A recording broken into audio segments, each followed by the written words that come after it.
Okay, you're all good. Okay. I'd like to call to order the February 23rd, 2021 meeting of the City of West Palm Beach Historic Preservation Board. Can we please begin with a roll call? Amanda Schuyler. Here. Kristen Kellogg. Here. Dan Pickney.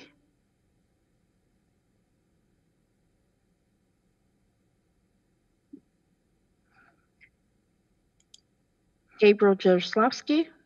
Here. Ken Breslauer. Here. Reginald Stanbaugh. Here. Nick Casatley. Let the record reflect that Nick Casatley is not present. Keith Williams. Let the record reflect that Keith Williams is not present. And Hope, I'm finally here. Okay, we now move on to approval of the agenda for tonight's meeting. Do we have any changes to the agenda as presented? None from staff, Madam Chair. Do we have any members of the board that wish to amend the agenda? Okay, seeing none, can we have a motion for approval? Motion to approve agenda. Do we have a second? Second. All those in favor? Aye. Aye. Any opposed? Okay, moving on to approval of the minutes from the January meeting. Do we have any changes to the minutes as presented?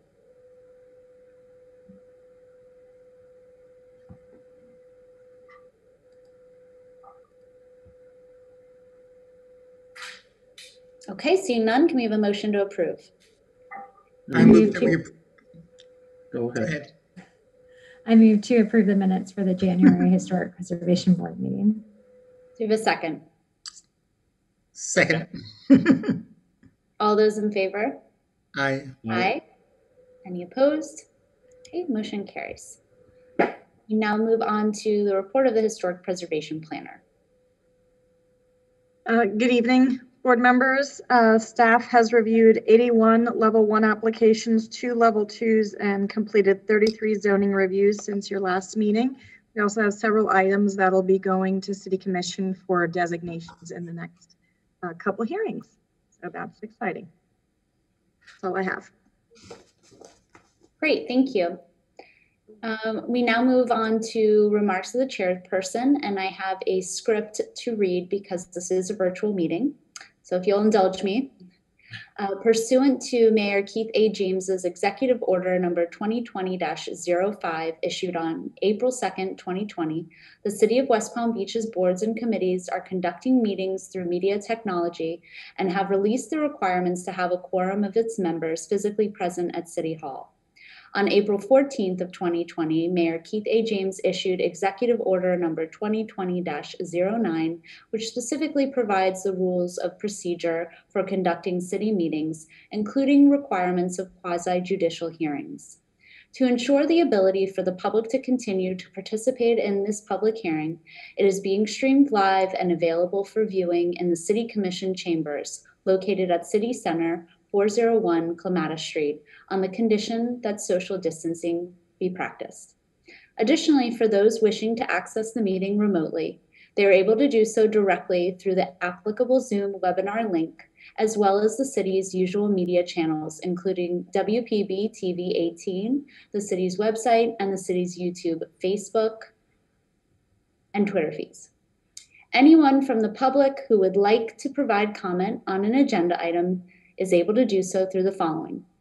In the City Center Flagler Gallery, by dialing 561-320-3872 and leaving a voicemail not to exceed 3 minutes, by sending an email or video recording to hpbpubliccomment@wpb.org, or by completing the online public comment form at www.wpb.org/public comments.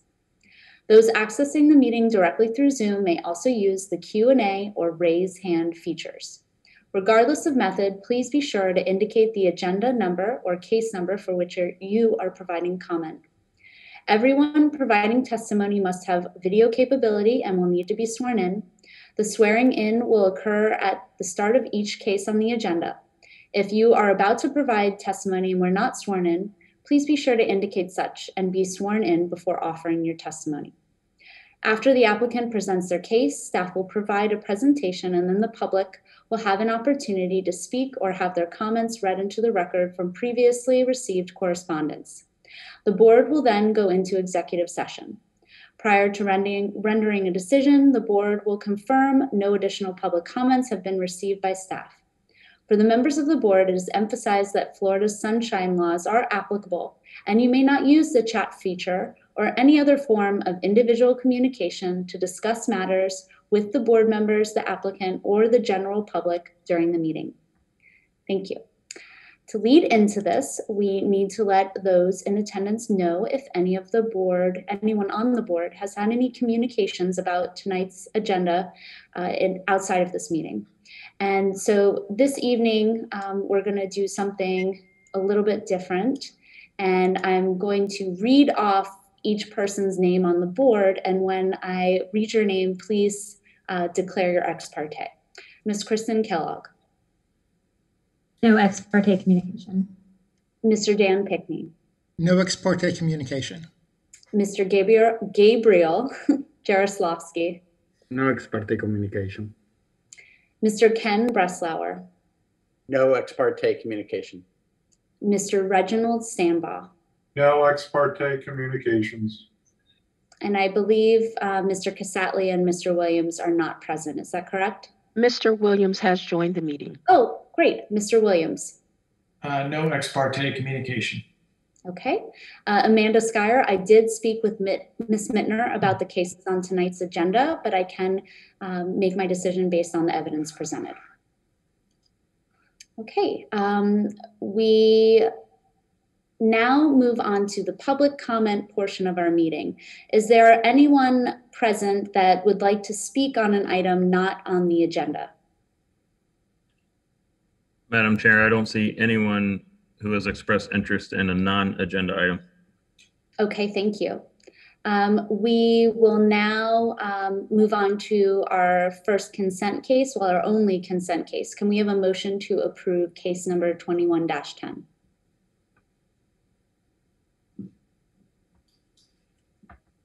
I move the board to approve case number 21-10 on 201 Monceau Road. Okay, do we have a second? Second. All those in favor? Aye. Aye. Any opposed? Okay, motion carries. If you are 201 Monceau Road, your project has been approved.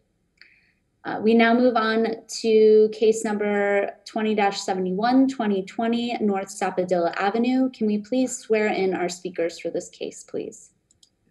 There'll be a few people. Just give me 1 second.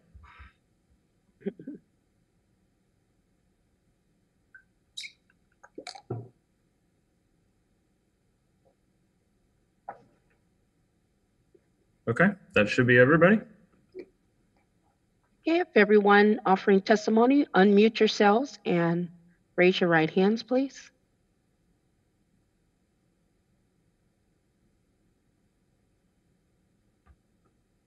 Do you solemnly swear or affirm that the testimony you're about to give will be the truth, the whole truth, and nothing but the truth? I do. I do. Okay, thank you. Will you be presenting? I will be doing a brief presentation, and then Gina Baker, the project manager for the CRA, will be filling in any of the gaps. Okay, great. Thank you. Please proceed.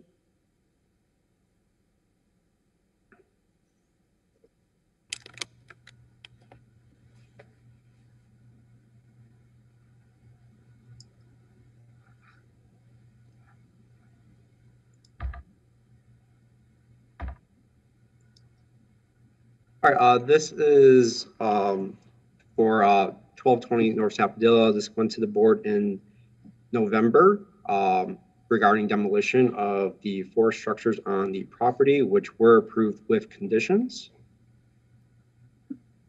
So buildings B, C, and D, which are identified here, were already approved for demolition with no conditions. Building A, which is the Pine Ridge Sundries building, built in 1925, was approved with a demolition delay. And then one of the board expressed concerns about potentially moving the building, which the CRA did look into doing. And this is a schedule of bid items for all the work that would involve to relocate the building A, which is the Pioneer Ridge Sundries building, on the same property towards the alley, which is about $1.3 million. And just these are a few photos of the structure in its present state. And then I will defer the rest to Gina Baker to fill in. Thank you. Thank you, Aaron, for that brief recap. Board, Chair, and members of the board, thank you for indulging us.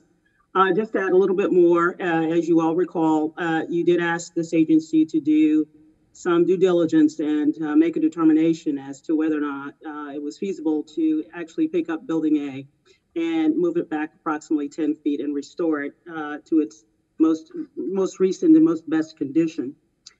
We have done that due diligence, I'm happy to announce, and I have with me online here Mr. Andy Zitman, who is our construction manager, and he is going to go through and give you his findings and our final conclusions.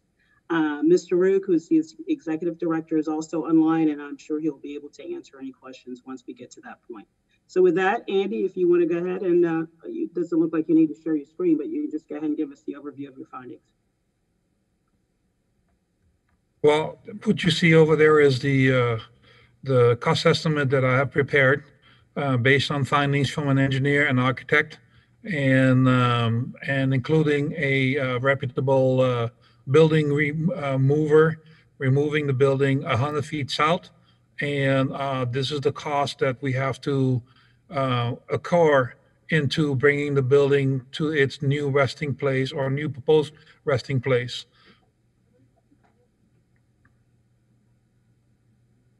As being $1.309914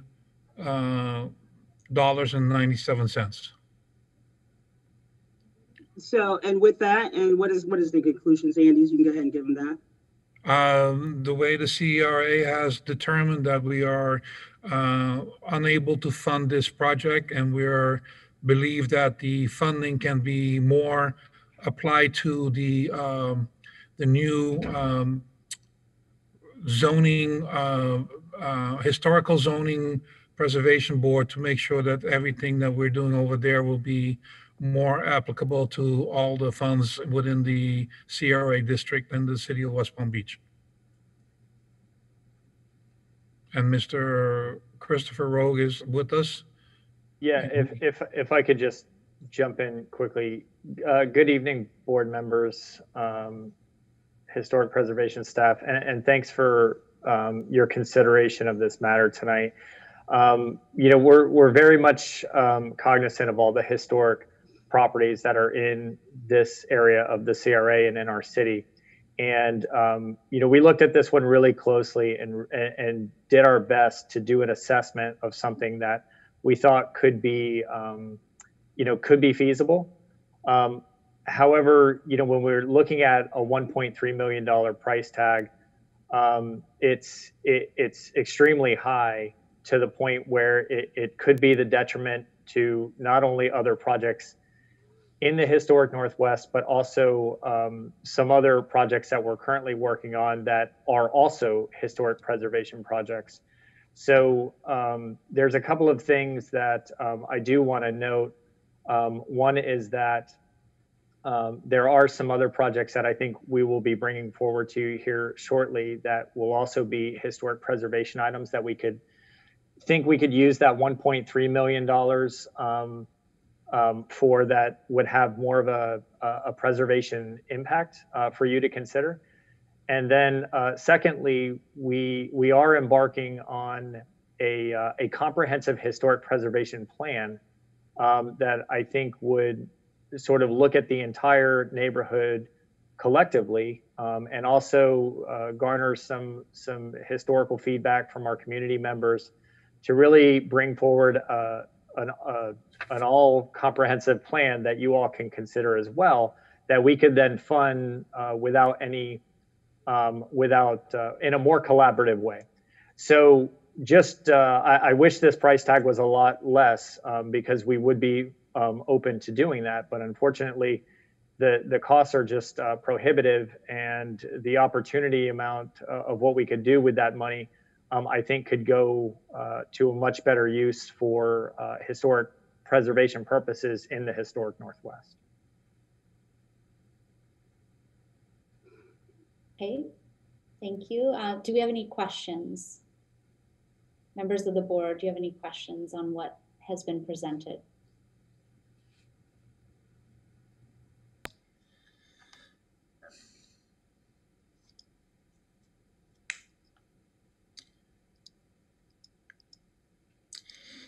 Do you, Madam Chair? Yep, sorry. do you have any idea what it would cost to rather than relocate the building, to reconstruct the building? So at least, you know, so at least it'd be represented in some way. So, board member, is it Pickney? Yes. When you say recreate, are you talking about a new construction that? A new construction that is an exact replica of that building. Andy, do we have a general estimate of what construction costs are currently looking at per square footage? Because we have been talking about something similar for other properties. Right. We're looking at a square footage, cost per square footage about the 180, because this one here is, if we're going to be utilizing the same concept with a grocery store on the bottom and then apartments on the top, that is roughly going to be about the $180 to $200 a square foot.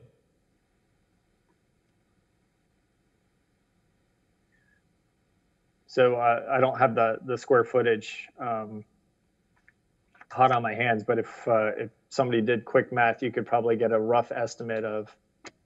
We're probably looking at around the 950 to $1 million. It's a pretty big swing. Yeah. So that doesn't really save much at all. No.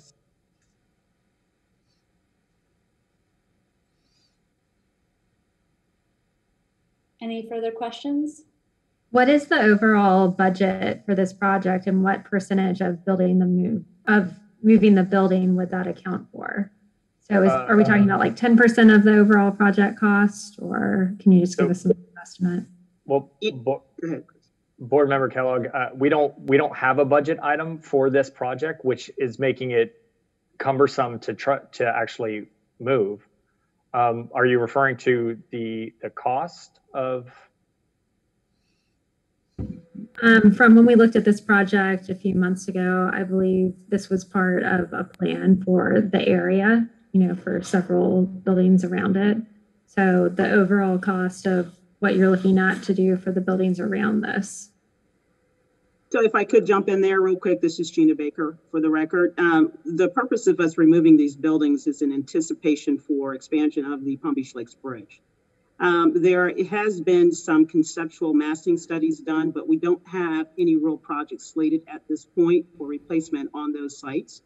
Our zeal at the time was just simply to remove the buildings because they're an attractive nuisance and they're unoccupied, and they've been called they've caused many calls for service and a drain on our city dollars to maintain them as they sit.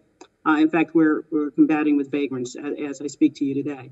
So our goal was to facilitate the expansion of the Palm Beach Lakes Bridge, and we were going to be removing the structures that were in our immediate inventory as soon as possible, and that's why we were before you. Okay, thank you for that clarification. What is the ballpark number for the expansion of that bridge? Chris, can you want to ballpark it? I got some ideas. We've talked about the. I don't have that information for you, board member Kellogg, but I know that it's coming out of the penny sales tax that the county had passed a few years ago, and we were looking at augmenting it because the monies that were set aside by the county were simply to replace existing, and what we wanted to do was more of an enhancement to create more of a complete streets design for the bridge. And those discussions are still ongoing with the county. Gina? That's accurate. Thank you, Chris. The number again that was initially floated was around 12 million. And Mr. Rug is exactly correct. We're looking to augment that design because we want something a little better, a better outcome for the neighborhood. So, I'm sorry. This reconstruction of the bridge is going to be done entirely with county funds, or is there a state and federal component as well? My understanding is right now it's only because it is a county road. It is only going to be funded using the half-penny sales tax that the county is collecting. Yeah. Okay, But and go ahead, Dan. what I'm saying is that, I mean, that's the choice, and at least theoretically, there could be some state input into this, and it might be sufficient for the relocation of the building. I mean, in terms of the savings to the CDC or the city. Yes, and back to the questions I was asking earlier, the reason I was asking them is to have a gauge of, yes, it's $1 million. What is $1 million in comparison to the overall project cost? Do you want to take that? Well, I mean, overall project costs of the properties around it and the Palm Beach Lakes Bridge? I think you've already addressed what I was speaking to. I mean, you said 12 million is kind of the bottom number for what you were looking at because that was a baseline. You're looking to improve upon that. So even at your baseline cost, you're talking about 1/12 of your project cost for this area right here. So it's just helping me to get an understanding of the overall proportion of funds that would be going into this if it was moved.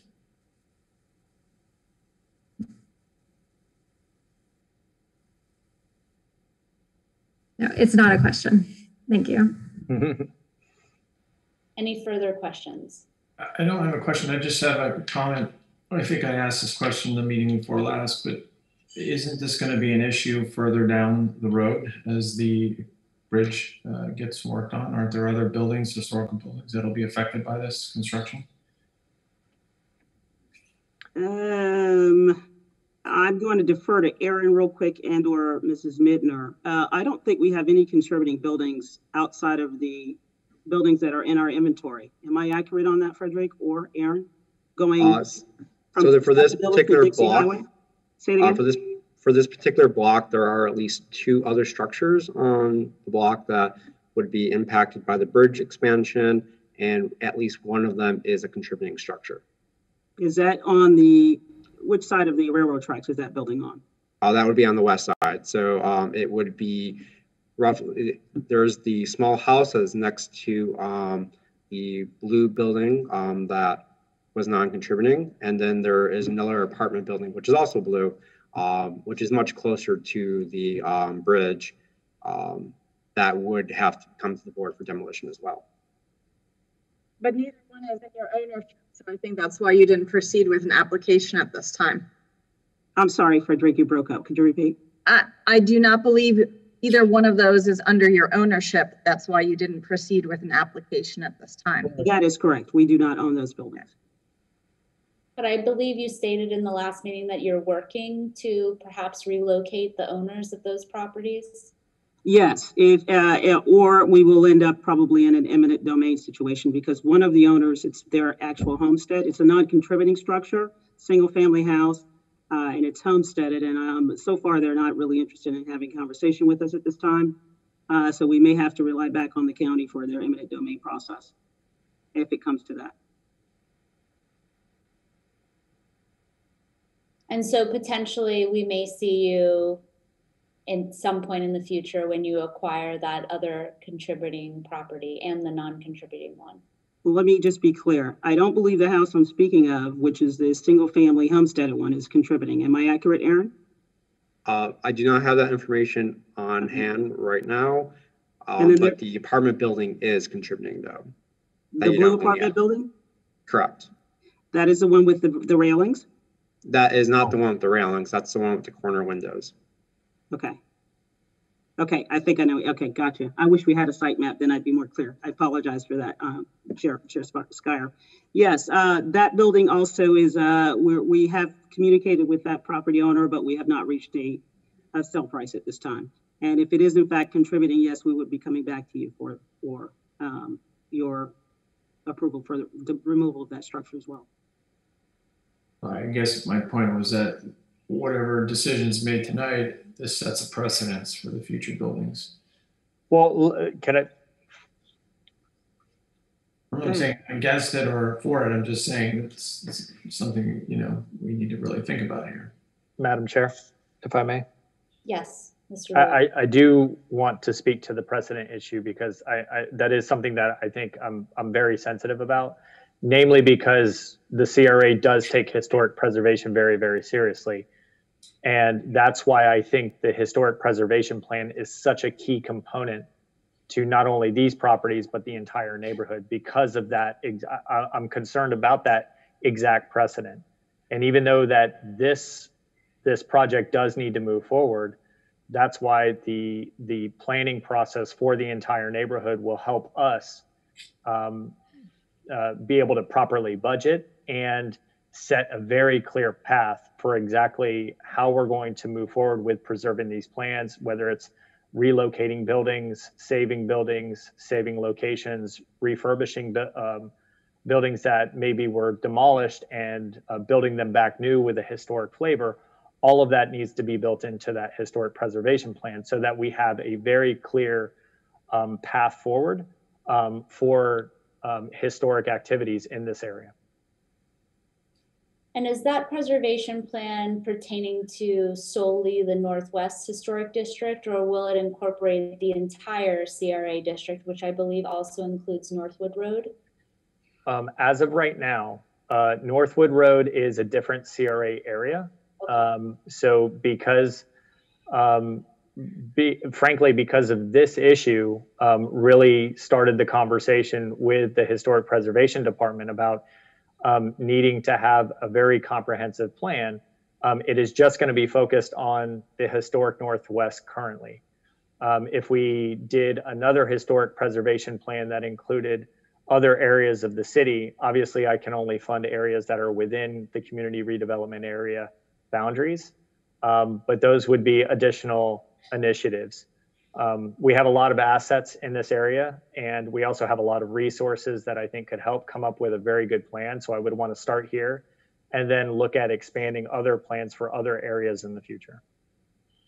Okay, I would definitely encourage you to include any historic resources or historic districts within the CRA purview to have a preservation plan, because I think that's just a really great planning document for you all to have moving forward.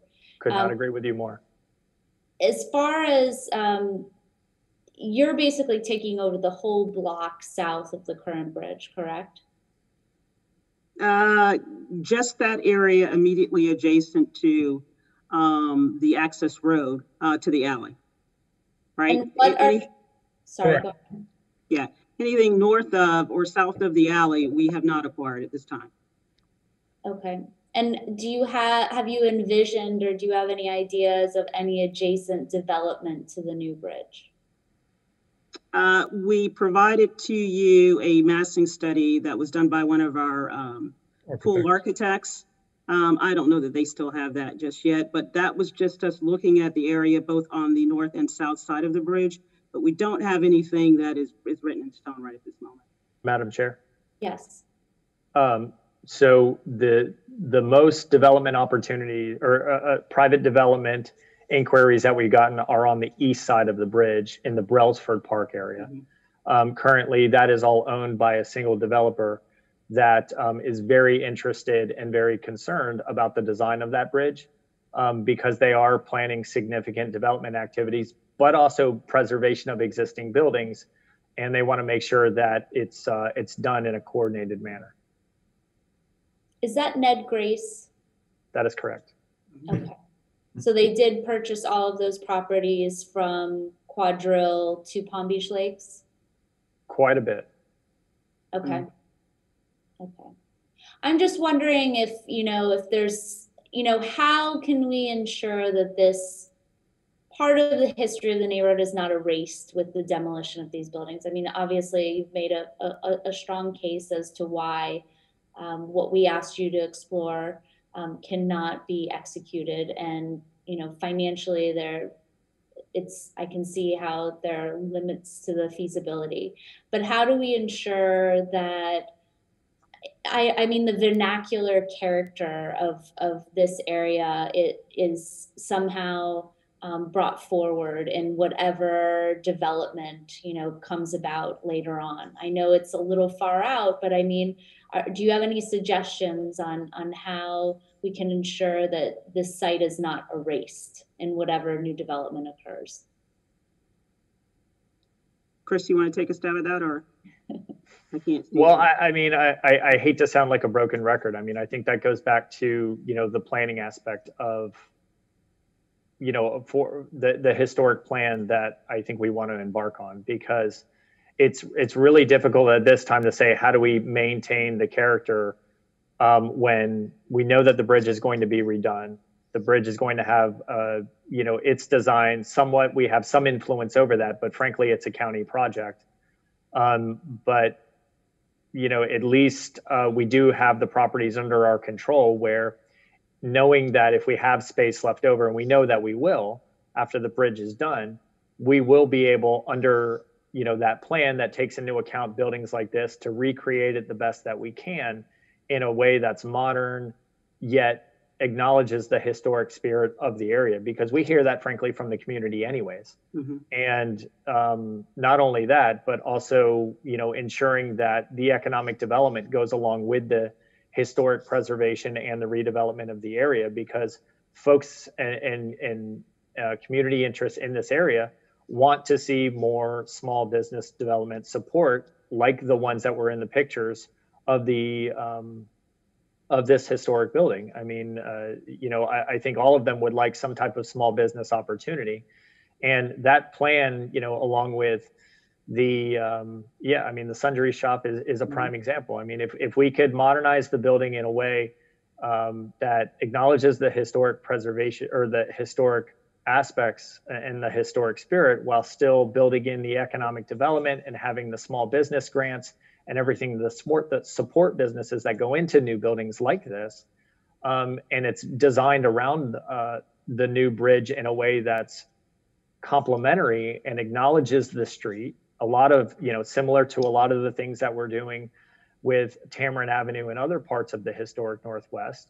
I think you'll have a much better thriving neighborhood that maintains sort of the historic charm, but is just new. And I know that that's not necessarily, you know, achieves all of the historic preservation goals, because I acknowledge, like, the materials and the facades and all of those things, you know, once they're lost, you can't get them back. And we'll still have a lot of that throughout the other parts of the community. It's just here, it's extremely difficult for what we're trying to do, namely because of the bridge aspect of it. But I guess the only way that I could give you assurance is just knowing that that plan will go a long way to helping us better understand how we can make sure that the historic vernacular is, or the historic spirit is, maintained in this area. So I guess that's a long way of, I hope that's a long way of answering your question, Madam Chair, but I hope it's sufficient. May I just add to your Chris's comments as well? You know, we will be following the queue of the Historic Preservation Department for any new construction that goes on this site. And I'm confident that we would be probably inspired to try to replicate or recreate the frame, the style, the historic style that you see there. And also have the end user be, you know, first floor retail of some sort, with the second floor with apartments or what have you. So yeah, with the agency currently owns the property, and we're going to follow the cues of the Historic Preservation Department.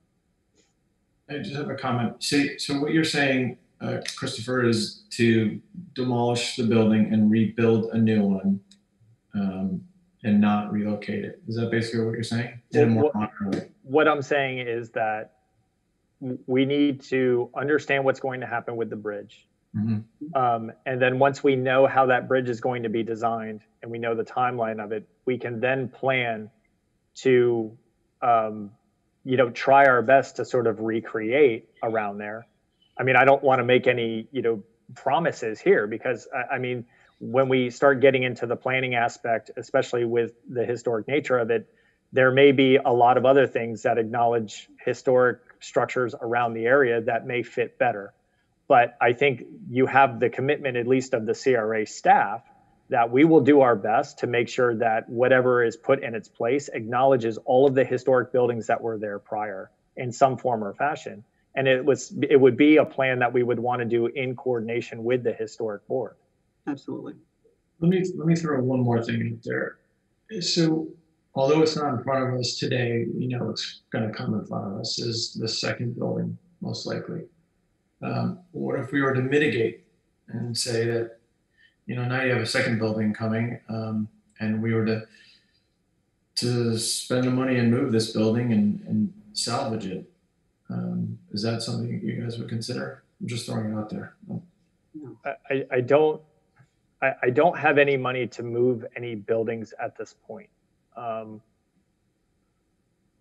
And I'm not saying no, but I would just want to do it in a greater planning exercise that acknowledges all of the other assets that I know I'm going to be asked to save, or move, or relocate, or refurbish. Right.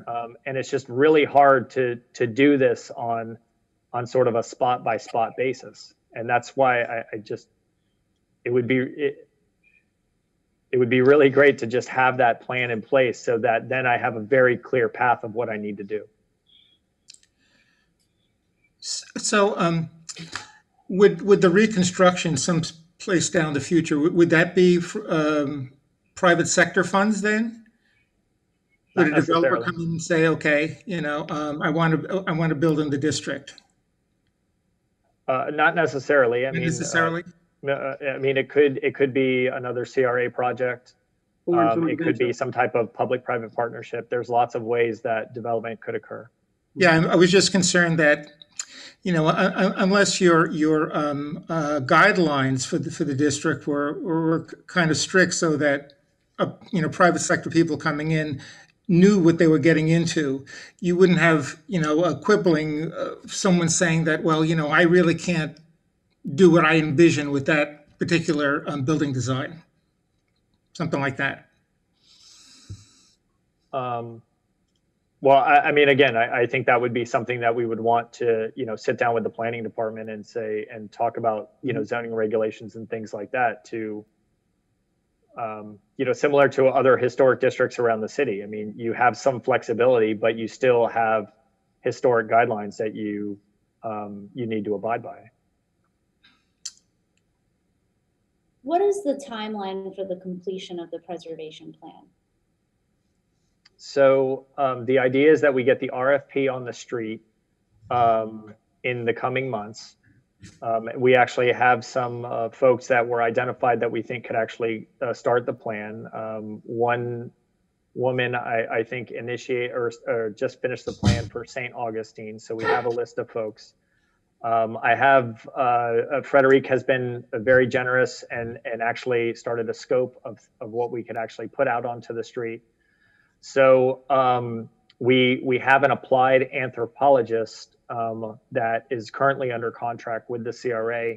And because she brings a very current cultural and her own historical approach, and she actually lives in the neighborhood, I would like her included in the planning. So where we're at right now is understanding what her role is before we put that scope out on the street. But the idea is that we get that person under contract this year and get the preservation plan, the research and everything going, prior to the summer, if we can, so that we have that preservation plan, at least the workings of it, sometime this year. And then I suspect, I don't know how long a historic preservation plan is going to take, but my guess is that, just being a little generous, that we would probably have it beginning of next year. Yeah, we were shooting for the end of the year, Chris. And when do you expect to have the timeline for the bridge construction? Oh, geez. I made a request to the Palm Beach County traffic engineer and county engineer on Friday asking for that timeline, and I have not gotten a response back. And 'Cause I it is guess a my county concern project. is that, this is a preemptive demolition. You know this project is coming, you don't exactly know when. I understand that, there are maintenance costs that you're trying to ameliorate, by demolishing this building now while you're waiting for the bridge project to really just begin the design phase and the planning process. And so, you have acknowledged, Mr. Rook, how essential this preservation plan is to understanding all the resources within the Northwest Historic District and their significance. And so I guess I'm just wondering, is there any way to delay this demolition request until you have all the information that you need so that there's a greater understanding of where this building fits into the district itself and how it relates to other buildings? Because I believe you stated that there are going to be other resources that have to be preserved, but where does this building fit in with those? And I guess that's my concern, is that I almost feel like we don't have, and you don't have all the information that you need. I feel like this decision is very much being driven by budget and cost concerns rather than a big picture of the entire district.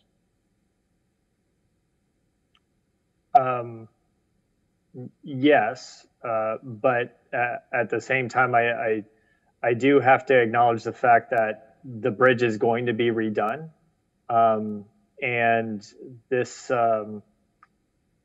building is probably going to lose some of its right of way anyways, and I just in an effort to make the buildings and the road work better together.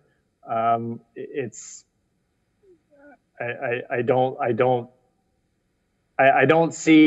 see it being a continued nuisance for the area until the bridge, if it's left up, until the bridge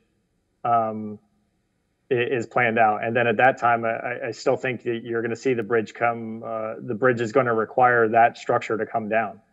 And that's just based on the preliminary discussions with the county. So, and again, also knowing all of the other historic projects in the area, and that part of that historic preservation plan is going to include community feedback, that this building is just it's not going to receive a level of support that I think is going to justify the cost from the community. So I hear you, and I would love to maintain the planning of it, but for $1.3 million, and that price is only going to go up each year. And again, triaging other historic preservation projects that I know are going to be coming forward to you, and probably some that I don't know, the funding just isn't going to be there. I guess I would just, are you able to share any of those projects that are in the pipeline? This is obviously, I think you understand something we don't take lightly, the demolition of a contributing building. So to have a greater picture of what you're doing to mitigate this impact and to offset it within the district, I think that would be, helpful to our conscience. Yeah, I mean, can you share some of those projects, please? Yeah, I mean, Gina. Yeah, I'll be happy to. I can start to tick off a couple of them. One of the big ones that's underway is the Mickens Moore project. That is a 2-story home that sits at the corner of 4th and Division. We just moved the Gardenia building from downtown West Palm Beach onto that site. I'm sure you all saw that on TV. We're intending to readapt that building to a bed and breakfast. Then across the street from that is that 2-story building, which we're going to bring back to some sort of a commercial use. And we're going to try to recreate the 2 shotguns that burnt down about 4 years ago. So that's one project. Let me not mention the Sunset Lounge. That is underway as we speak. We have just done quite a bit of restoration on both Payne Chapel as well as St. Patrick's. If you are all out and about, you should look at the restoration of those windows. They're absolutely stunning. This is all with Frederick Mittner's guidance, by the way.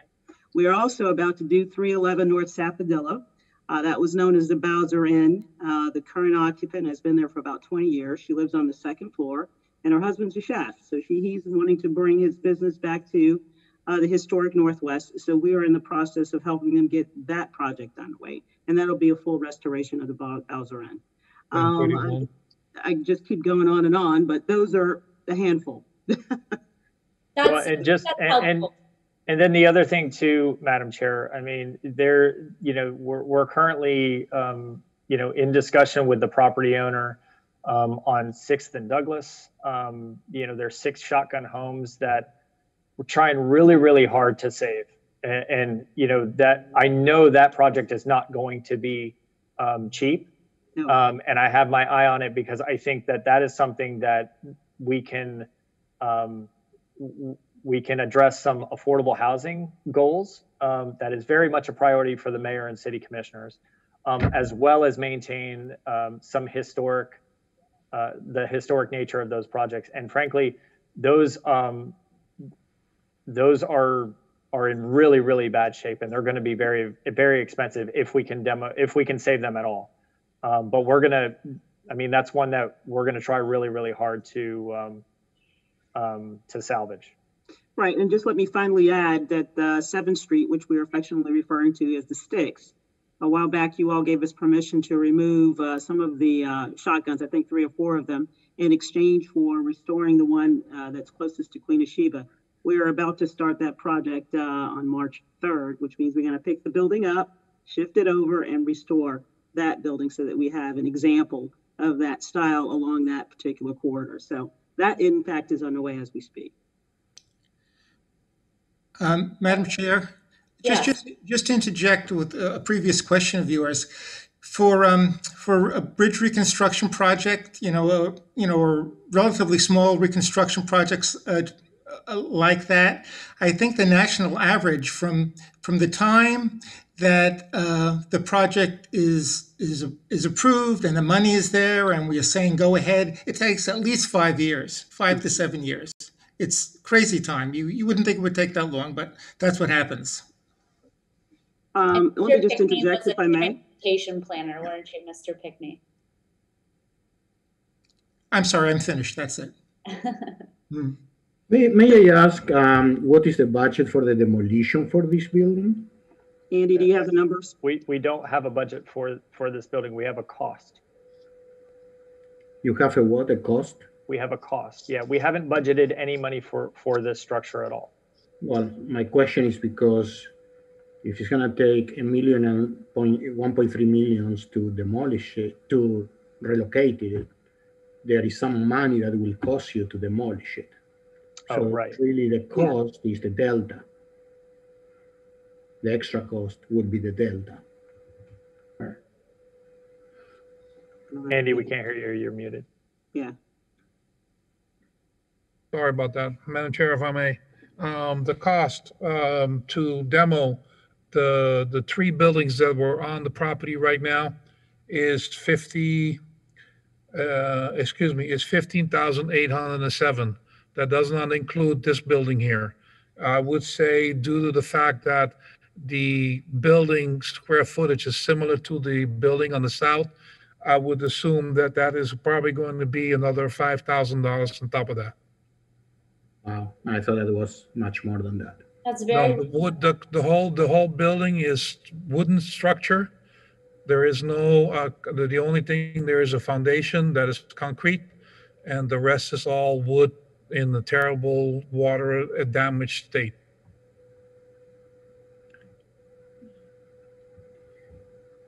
Thank you.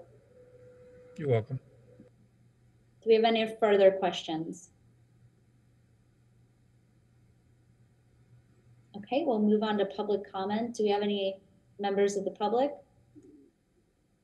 Madam Chair, no one's expressed interest in this item. To speak on this item, sorry. And did staff have any, were you going to make a presentation, or that was your presentation previous? That was the presentation. I do just want to fill in a little bit of things I should have said in the beginning. So there was a demolition delay, which has since expired. So demolition was approved. And with the demolition of the structure, the CRA is required to put a sign up on the property. Okay. So no motion is needed.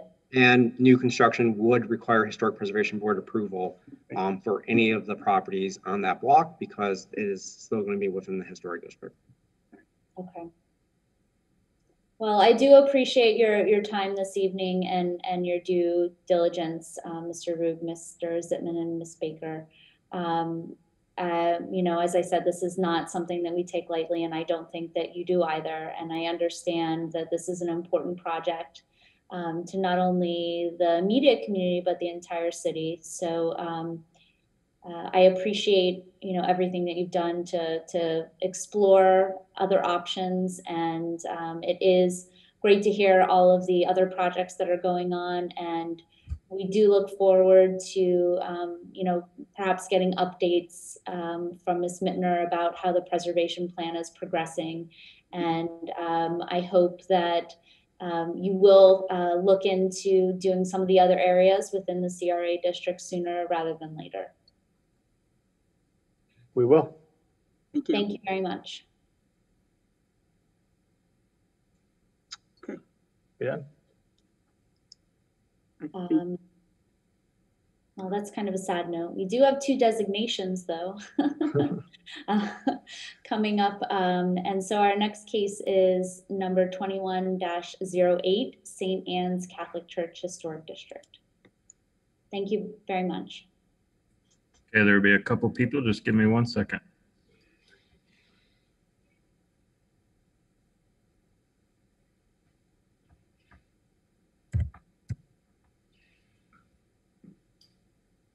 That should be everybody. Madam Chair, I'm going to turn the initial presentation over to Rick Gonzalez, who is here with Father Nestor representing this request. Wonderful. Can we please swear in our speakers, Ms. White? You unmute yourselves.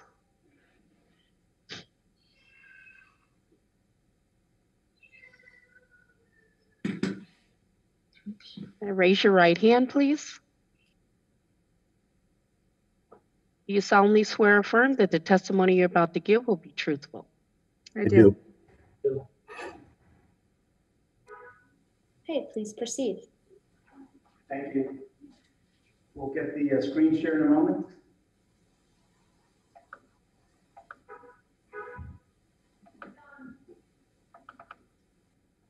Can you see that? Yes. You can? All right, thank you. All right, I'll do it.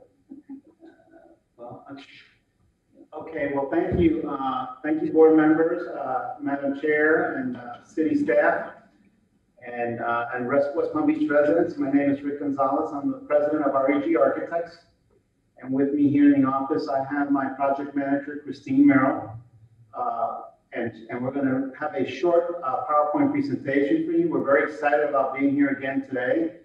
I want to say a good 15 years or so ago, Frederic might correct me, but we were part of one of the early transfer of development rights in the city's first round of getting sites and buildings designated. And what a successful program. Congratulations to the city. One of the most successful programs in the nation. In fact, the St. Anne's project became a national case study in the National Trust for Historic Preservation. And it was on their website for quite a long time to show people, cities, how to save historic buildings, transfer development rights, and then spend that money back on historic sites. So we're back here again today, and I want to really thank the city for going forward and trying to identify all the wonderful, in particular, the wonderful historic churches that we have in our downtown, which makes us extremely rare in Florida in terms of having so many of them. You heard earlier from Mr. Rube and Gina Baker on the African-American churches that have been restored. And so here we are with additional work. You know, historic properties need attention usually every 20 to 25 years. So we have things that were not done in the past that we want to do now. We were hired by St. Anne's, and Father Nestor is the pastor of St. Anne's and the Diocese of Palm Beach to do a master plan study, which Frederic has a copy of the master plan study. It's pretty extensive. We looked at all the buildings on site, and we also went in and zoomed in on the first building, the old church on the corner of Olive and Second Street. And that building in itself, we actually went further and did a feasibility study, an engineering study, to see if what we wanted to do makes sense. Can it be doable or not? Because one of the things we talked about with Frederic was the idea that once these additional TDRs were available for landmarking, we'd have to comply with one project. And so the project that we picked is the most visible, which is on the corner of the steeple, the missing steeple. That corner building was built in the 1890s. So go ahead and leave it back on the second. That building was on the corner, and it was actually a first relocation in the city of West Palm Beach. It was relocated at the turn of the century, and it lost the steeple after the hurricane, the 1928 hurricane that hit Palm Beach County. So there hasn't been a steeple in place at St. Anne's in 100 years. And so we got the inspiration, believe it or not, when Notre Dame lost its steeple a couple years ago. And in talking with Father, Father, the city's doing this new program. Let's apply for the new program. Let's then see what they have to say. And then hopefully with the TDRs, we can go ahead and get started on this first project.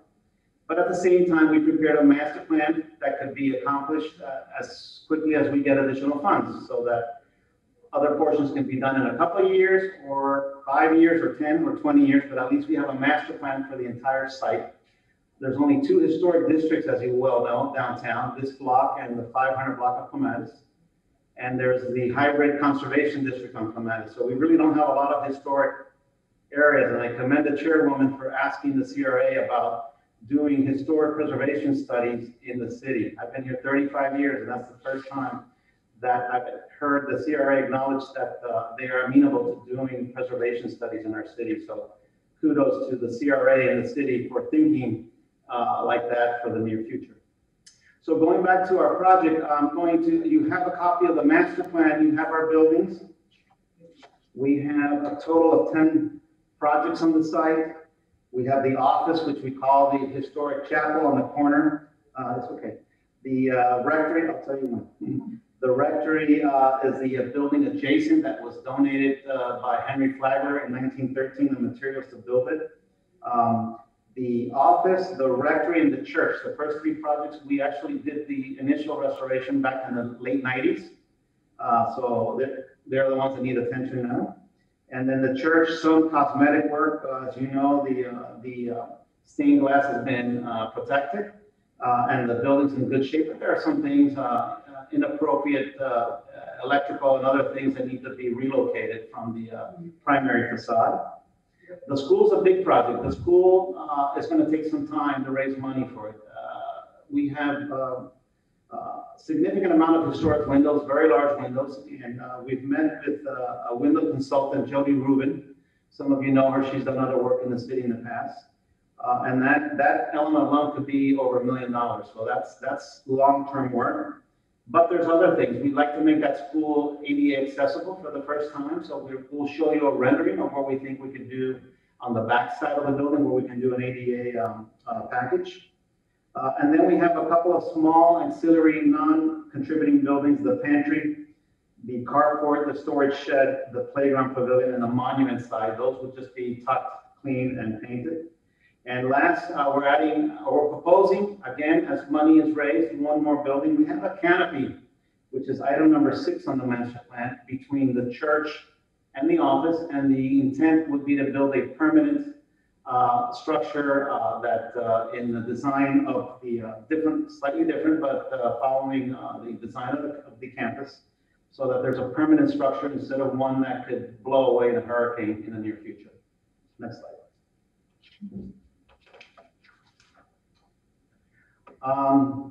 Well, things have changed in the last 2 years. Like there's a brand new building next door to St. Anne's, and it's a pretty big building. It's 8 stories. It's right up to the street. It does have a small recess on the north elevation on 2nd Street, so that helps a little bit. But the campus is difficult to see now because of the impact of that building, as you can see on the top drawings of the streetscape. The bottom drawing shows you what it would look like with the tower being put back in place. It starts to bring a sense of scale between the 8-story structure and our historic campus. And the photos in the bottom show you from left to right the school, the church, and the office former chapel. Next slide. This is a very quick rendering that we did here in the office, showing you before and afters of the office with the replacement tower. Next slide. The floor plans, we met with O&M&J, a very knowledgeable structural firm here in town that does a lot of historic work on doing a superstructure within the tower, and then doing the steeple in sections on the ground and installing it on the top. We'll show you a section in a few seconds. Next slide.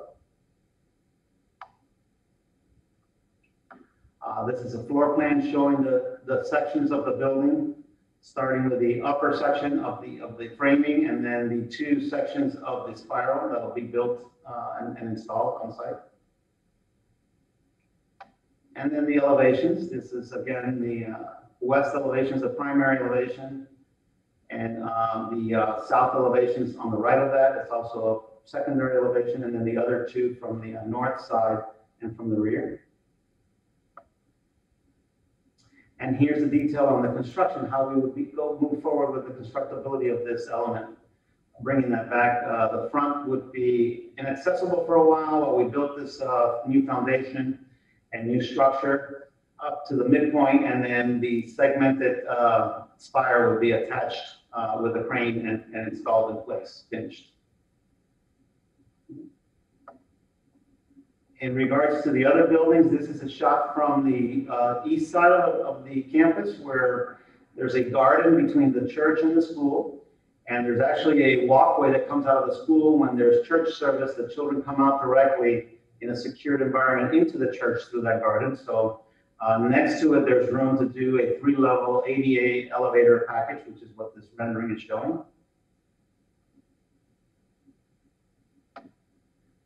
And then eventually, between the church and the office from the east side, there's that pavilion that's out of canopy. And of course, we would propose a very simple background open structure to take its place at a later date.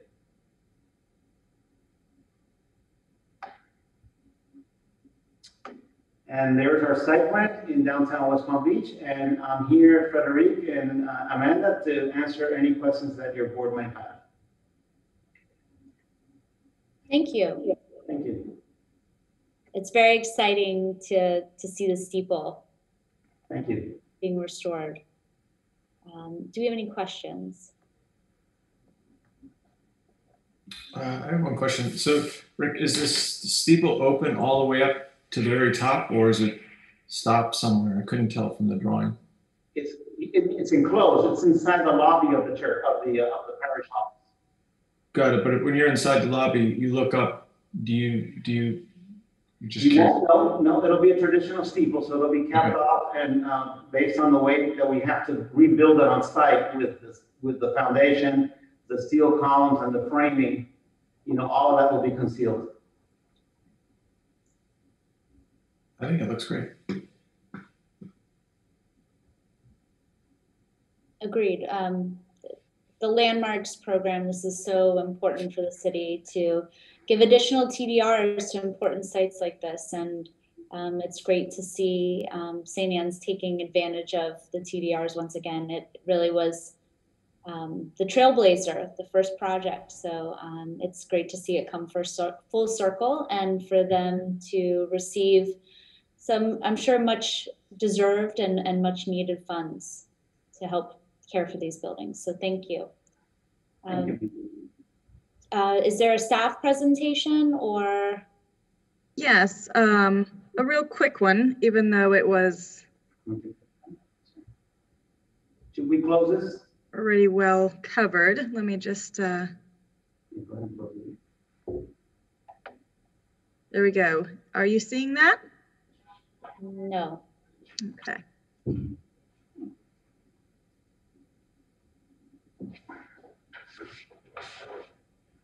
Hold it up from down here. And then that's not sharing. This one. Click share within the. I forgot to introduce Father Nestor. Well, there he is. There he was. There's Father Nestor. Thank you. Thank you for joining us.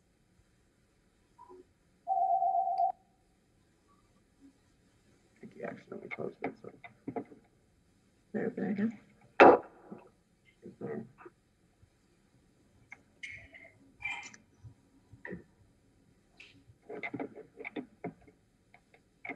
All right, there we go.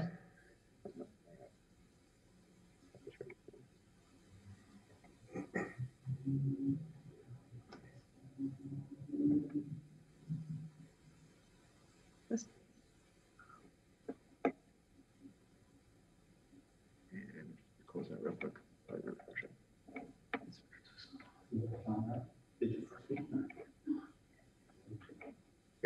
Okay.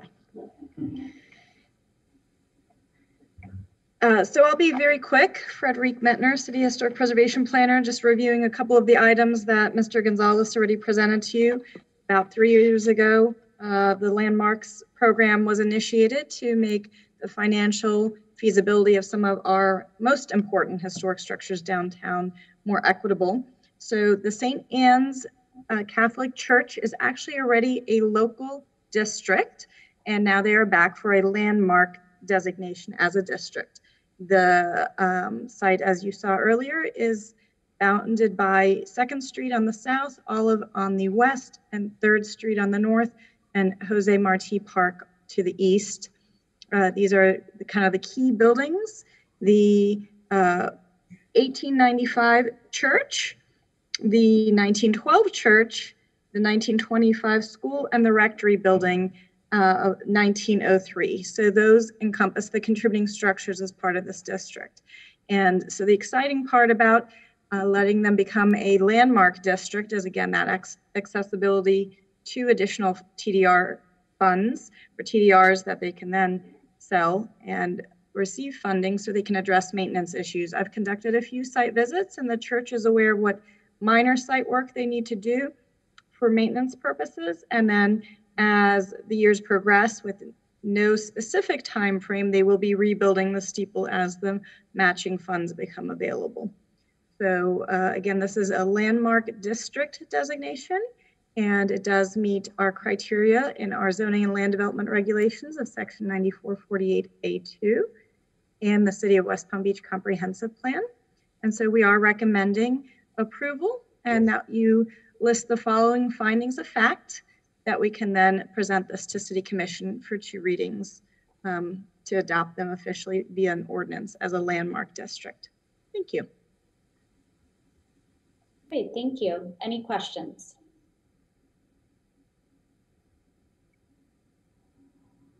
Will there be a bell? I'm sorry, will there be what? A bell.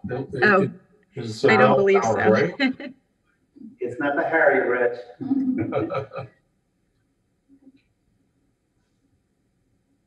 Any further questions? Okay, thank you. Do we have any public comment?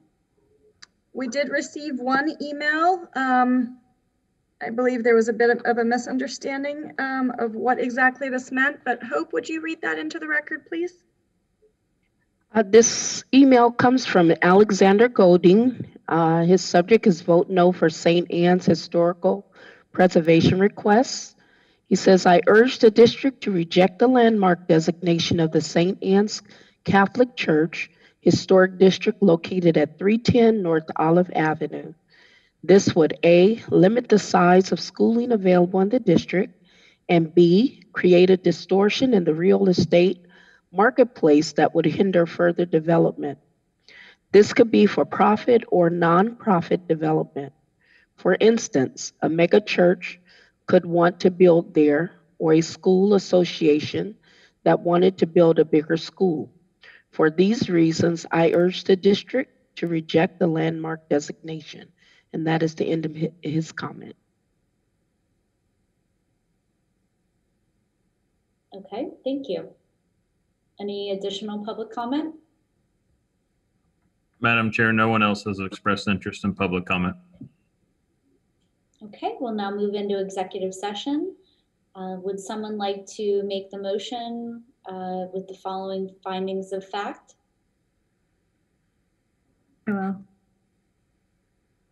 This case came to be heard on February 23rd, 2021 at a public hearing before the City of West Palm Beach Historic Preservation Board on the application for the designation of St. Anne's Catholic Church District, located at 310 North Olive Avenue, as a historic district landmark under Ordinance 4691-17. The board, upon reviewing the report and recommendation of the Historic Preservation Planner and hearing the testimony from the public on such application, makes the following findings of fact. 1. St. Anne's Roman Catholic Church Landmark Historic District is historically significant for its association with the early foundation of the Roman Catholic Church in Southeast Florida. 2. The buildings in the St. Anne's Roman Catholic Church Landmark Historic District have period of significance from 1895 to 1925. 3. The St. Anne's Roman Catholic Church Landmark Historic District contains significant local examples of Gothic revival, Romanesque revival, and Mediterranean revival architecture. 4. The St. Anne's Roman Catholic Church Landmark Historic District is identified with the early settlement era in West Palm Beach, 1884 to 1902, the period of civic development, 1903 to 1919, and with the Lampoon period, 1920 to 1928. 5. St. Anne's Roman Catholic Church Landmark Historic District is identified with the lives of persons of significance in our past, which include Henry Morrison Flagler, E.R. Bradley, President John F. Kennedy, and Rose Kennedy. 6. The St. Anne's Roman Catholic Church Landmark Historic District is significant for its role in the development of the downtown area of West Palm Beach. And finally, 7. The loss of St. Anne Roman Catholic Church Landmark Historic District to the City of West Palm Beach would be significant. Thank you. Do we have a second? Second. All those in favor? Aye. Aye. Aye. Any opposed? Okay, motion carries. Thank you. Thank you, Mr. Gonzalez, Father Nestor. Thank you. Thank you. Have a good evening. You too. Moving on to case number 21-09, Roosters, located at 823 Belvedere Road. Okay, just give me 1 second.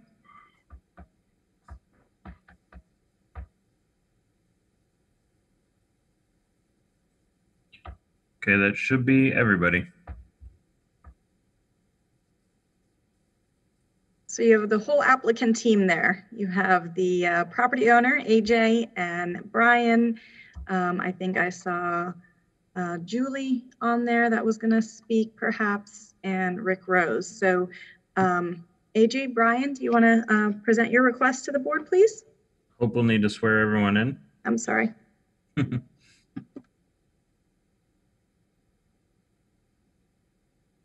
Everyone unmute it? Can you unmute yourself?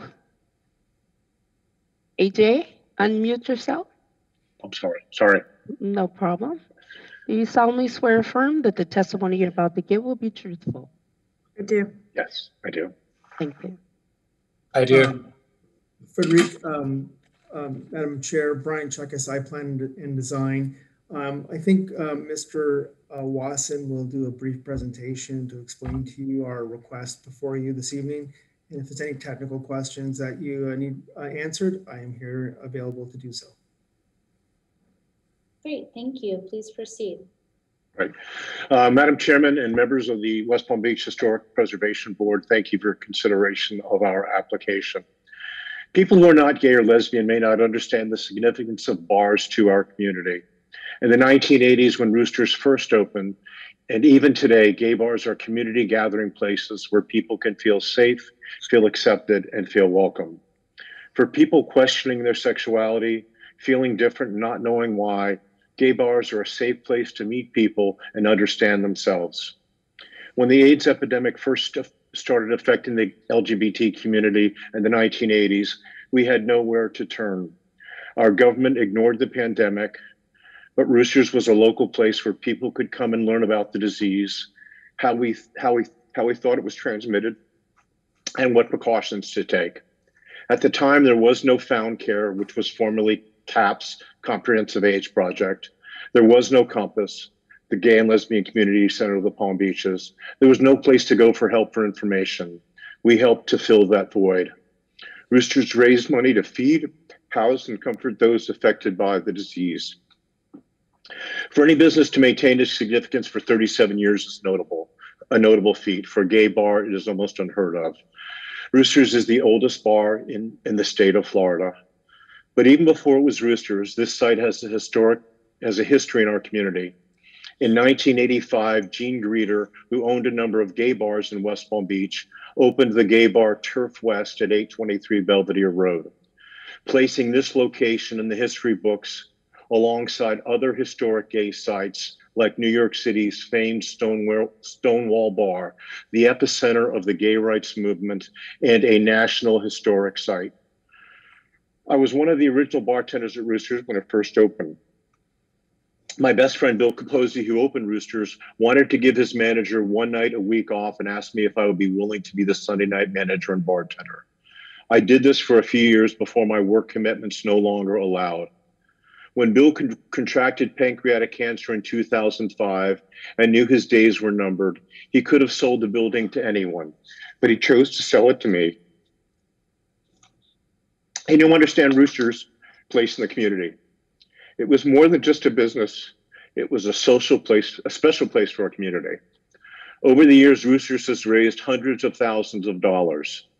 Local organizations like Compass, the LGBT Community Center, Toys for Tots, Peggy Adams Animal Rescue, Making Strides Against Breast Cancer, the Smart Ride, and countless others have benefited from the donations raised from our patrons. We have always felt the importance of giving back to our community, gay and straight alike. I have always said that I am not the owner, but merely the current caretaker of Roosters. It doesn't belong to me. Its legacy of caring and giving belongs to the community. This historic designation will cement that legacy. Roosters enjoys huge support both inside and outside of the LGBTQ community. While the devastating fire of May 19th may have destroyed the interior of our building, it did not hurt our standing in the community. A GoFundMe campaign was established, and to date we have received over $76,000 in donations for our rebuild. People like Al and Nancy Stewart, the Palm Beach Firefighters Union, and a former bartender, Scott Fox, who now lives in Orlando, all felt the need to support our rebuilding efforts. Scott Fox had been out of work for over 3 months when I received his donation. I tried to give it back to him, as I knew money was very tight for him at the time. He refused and told me, quote, "AJ, Roosters was the first gay bar I ever walked into as a frightened and confused young man. I'm sorry. It took me months to muster this courage to walk through those doors, but doing so changed my life. I need to be a part of the rebuilding efforts to make sure that Roosters is there when other young, impressionable persons need a place to find themselves." I thank the board for their consideration. Madam Chair, very briefly, as a follow-up to Mr. Watson's comments, because of the fire in May 2020, we're currently working with Mr. Watson to resubmit an application for site plan approval to get some of the site nonconformities into conformance, but essentially the building's shell will remain intact the way it has looked for the past 3 decades. And I think Frederick can speak to some of the elements of the architecture that are unique. But I think this application is more of a cultural application, and we're going to endeavor as quickly as diligently as we can to get them back online and open back up for the community. So with that, I think that's all we have to say in terms of the application before you this evening. Thank you very much. I mean, that was such a moving presentation, Mr. Wasson. I really appreciate the effort that you put into preparing your statement. I live very nearby, and to have a greater understanding of the significance of this building to the community is incredibly meaningful. So I really appreciate you sharing all of your personal stories. It's certainly worthy of designation. And so this is really a wonderful, joyous occasion for this board to have this come before us. So thank you. Thank you, ma'am. Thank you. Do you have any questions? One quick question, which I'm so glad you submitted this application. In the report, it said that Roosters is the oldest operating gay bar in the state of Florida, and that is quite an accomplishment. I think something that should be duly noted and promoted throughout the whole state in whatever materials possible, because with that type of tenure, it's amazing. It's something proud West Palm Beach should be very proud about. So are there any good runner-ups in the state, Key West or Tampa?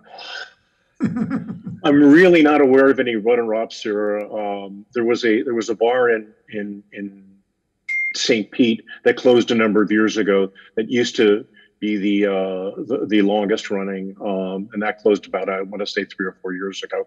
And we've seen that throughout the community. In the 1920s and 1930s, since the 1920s, there have been over 100 gay bars in West Palm Beach and Palm Beach County, and now there's only one gay bar in West Palm Beach, and that's Roosters, and there's only 3 in the entire county. So the significance of this location, like I said, dates back to 1965 and the start of the gay rights movement, and that's why when Brian approached Frederic about some site issues, and we talked about the possibility of making it a historic designation. That was just, it was almost like my dream come true, because I want this building to be preserved for our community. So quite an accomplishment. Thank you. Thank you. Thank you. Any further questions or comments? Okay, Ms. Mittner? Yes, thank you. It's hard to follow such an emotional presentation with more of a technical one. But just to get a couple things into the record here. This is a request for a historic site designation at 823 Belvedere Road, case 2109, known as HG Roosters. And it is located on the north side of Belvedere Road between Parker Avenue and Lake Avenue. A visually prominent location with its clad exterior stone and metal roof, and then also some of the signage that we've discussed with the owner of putting that back out on the building once it's reconstructed and restored, so that it continues to be a visual icon. The building itself was built in 1945, and as AJ mentioned, it has been associated with the LGBTQ community since the 60s, or for over 60 years. And so it's really more a cultural designation than an architectural one, even though visually it is prominent. And just the safe gathering space and also the philanthropic efforts that have come out of the community there and benefited everyone at large. And in general, historic preservation has not done the best job of representing underrepresented communities. And so this is a great opportunity to honor this legacy business as well as all it represents. And It will be rebuilt after the fire, and here was some of that history that AJ was sharing with you, and the turf bars that existed. And again, that Roosters is still in operation and will be in operation again. As Brian mentioned, there are a couple building code and zoning code issues, and we're hoping actually to be able to assist them by having some variances possibly issued once it's designated, and then we can take the context into consideration. So staff is recommending approval under section 9448A1, association with events that have made a significant contribution to the city's history, associated with people that are significant in the city's past, and it is a visual reference. So we are recommending you approve it with these findings of fact. Thank you. Thank you. Any questions?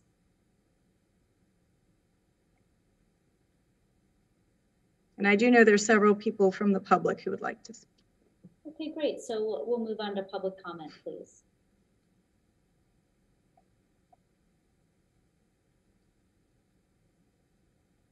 Could I start? Sure, Mr. Rose. Hi there, Rick Rose, and I live at 600 South Dixie Highway in West Palm Beach. I wanted to participate today to just give, a perspective from someone who has been going to Roosters since 1984, since it opened. I was there the week it opened, and I was actually there before it was Roosters. If you can imagine that. I'm really only 29, but it's just a joke. But I really want to add that this business in that location is truly, in my view, should be eligible for this designation, and it really is worthy of it for the cultural reasons that were just mentioned. Tens of thousands of guys and gals have come out in that bar. Tens of thousands. If that gives you any perspective, it really has been the haven, really the community center, the heart of the LGBT community. I mean, AJ was being modest. It's been the heart of the LGBT community since the early 1980s, or 1984 when Roosters opened, but even before that, but really since 1984 when Roosters opened. And I think that people can't quite imagine how important that would be now, because nowadays everyone's so progressive, and the LGBT community going to all types of bars now. So that's why there aren't as many now. But this bar has retained a special status. And I really do compare it to like the Stonewall Inn in New York City. And there's a couple other bars in New York City that kind of share that legacy. So I really do think it's worthy of this designation. And I strongly urge, as someone who's been going there all these years myself, and I just can't begin to tell you how it's also a great business. AJ and his team, he was again being modest, but when I was the president of the Grandview Heights Neighborhood Association, whenever we needed an ad in our home tour booklet, Roosters was always there. They never say no to anybody, really. And that's really, that should really be the motto. There's the motto from Cheers, where everybody knows your name. Well, Roosters is really the bar that never said no. So it really is a special place, and it holds a special place in many hearts and many people who live here in the area. So please do, I hope you approve this. Thank you so much. Thank you very much. I know we have the CEO of Compass, and I'm sorry, it's cut off your last name, so I don't want to mispronounce it, but if you would like to speak next, please. Hi, you can just call me just Julie. So as AJ and Rick have reiterated, Compass is very important to our community. My name is Julie Seaver, and I'm the CEO of Compass, the LGBT Center of the Palm Beaches. And I'm actually calling in live in front of the original owners of Roosters Memorial Garden, the Michael Brown and Bill Capozzi Memorial Garden.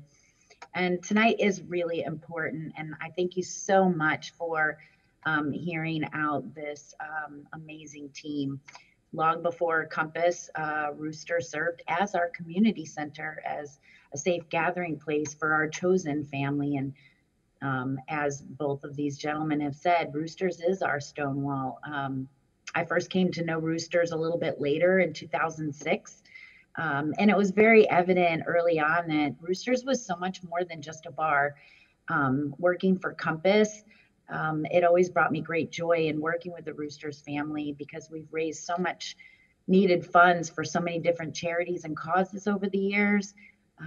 Compass's programs and direct client services have long benefited from that generosity that comes not just from the staff at Roosters, but from the caring, compassionate people inside that building all these years. And from those who will continue to call Roosters their home after they rebuild for many years to come. Whenever there's a need, we could always count on Roosters to lead the charge. And also, we've weathered many storms at a 823 Belvedere Road. As not as grand looking as the St. Anne's Catholic Church that's presented, another wonderful charity that supports our community. Some see a bar, but we've held our faith in our church at Roosters too. Some of us have met the love of our lives there, and celebrating marriages, milestone anniversaries, births of our babies and grandbabies. Together, we reveled in the repeal of Don't Ask, Don't Tell for the hundreds of thousands of LGBTQ veterans and military service members that have served our country. Sadly, we've mourned the loss of so many loved ones, whether it be to the HIV and AIDS epidemic, cancer, same-sex domestic violence, and yes, even suicide. And finally, just a few years ago, we all finally got to celebrate marriage equality there too. So those bricks hold all of the history and all of the spirit of those that we've loved, those we've lost, and those we've yet to meet. And without Roosters, Compass wouldn't exist today. So thank you so much for your consideration of this historic designation. It wouldn't just be a win for the LGBT community, but a win for the city of West Palm Beach, and send a much needed solid message of inclusion to the rest of our state. So thank you for your time. Thank you for your comments. Those were very well prepared, and I think incredibly representative of just how meaningful this designation is to the community. So thank you. Do we have any further public comment? Madam Chair, no one else has expressed an interest to do public comment. Oh, someone just raised their hand. Hold on just one second. Mr. Davis, let me bring him in. And also, while you're doing that, John, don't forget the video. Yes. Okay, Mr. Davis? And I believe we need to swear him in. Yes. Is there anyone else that we need to swear in? I see some comments coming in the chat. I don't know if that's for the same case. Normally, I bring them in one at a time. I can bring everybody in at once if you want. The only other person is Mr. Chambers, which he does have a video as well, but he has raised his hand. Okay. You solemnly swear or affirm that the testimony you're about to give will be truthful? I do. So good evening, and I can't express as much as what everyone else has said between Julie, Rick, and amazing AJ. Roosters is truly the heartbeat of the LGBT community, and without them, many would not be able to have come out, and be who they are. AJ and his staff has always been extremely charitable, even with our church MCC. Anytime we've had any type of raffles, they have always jumped in and says, when do you need the basket? Or when do you need the prize? So they've always been part of the community, and just really sharing the love. And how Julie expressed, when marriage equality had happened, my husband, Matt Chambers, and I, we were the first same-sex couple to be married in the city of West Palm Beach. And AJ said, come on over, we need to celebrate. So us, amongst many other couples that were married in the mass ceremony down in Del Rey, along with others who got married that same day. We all got to celebrate, and which was long overdue, just as this designation is long overdue. That needs to be really acknowledged for not only the city of West Palm Beach, but Palm Beach County, to show that love is inclusive no matter who you are. And Roosters is that welcome mat. So I thank you for your time. Thank you very much. Mr. Chambers? I actually have the video from Mr. Chambers. Just give me one second. Okay, sorry. I didn't realize it was a pre-recorded video. Okay. Yeah, no, it's okay. Just 1 second.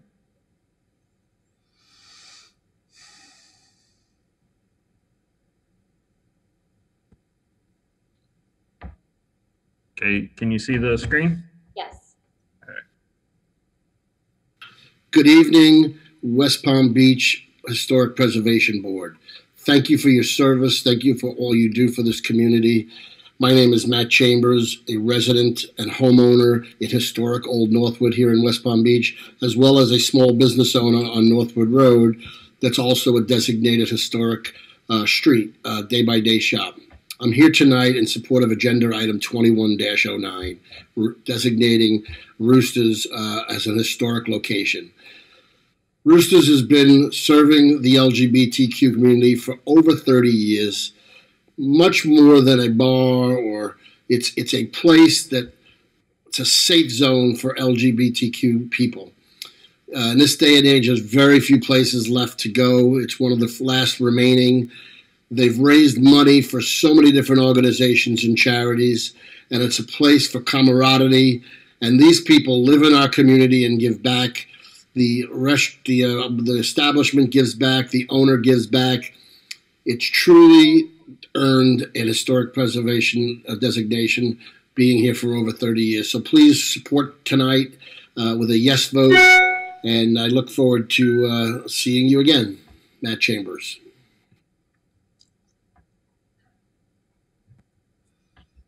Okay, and I believe that covers all public comment. Great. Well, thank you. So we will move into executive session. And would someone like to make a motion? Could we please put the findings of fact back on the screen, please?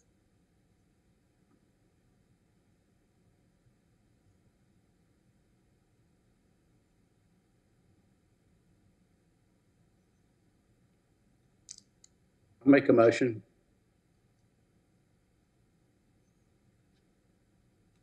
This case came to be heard on February 23, 2021, at a public hearing before the City of West Palm Beach Historic Preservation Board on the application of the city's historic preservation planner for the designation of H.G. Roosters, located at 823 Belvedere Road, as a historic property under Ordinance 4691-17.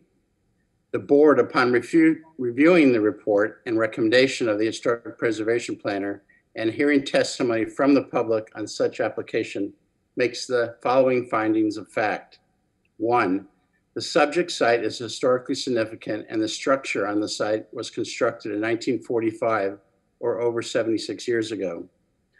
The subject site is associated with the development of West Palm Beach as a diverse community.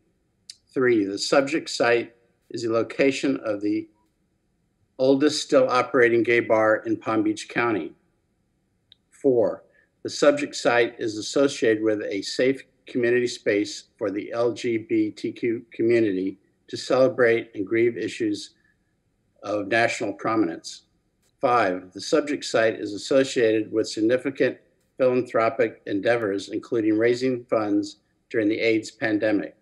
And 6, the loss of the subject building to the city would be significant.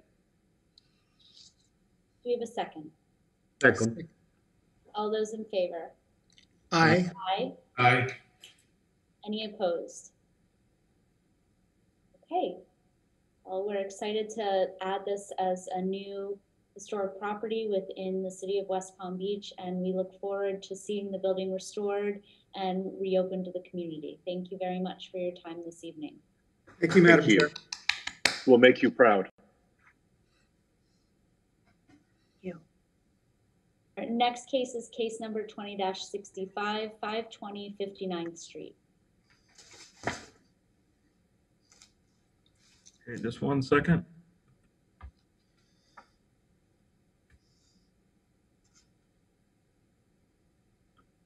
Okay, that should be everybody. Oh, man. Yes. Raise your right hand, please. If you're giving testimony.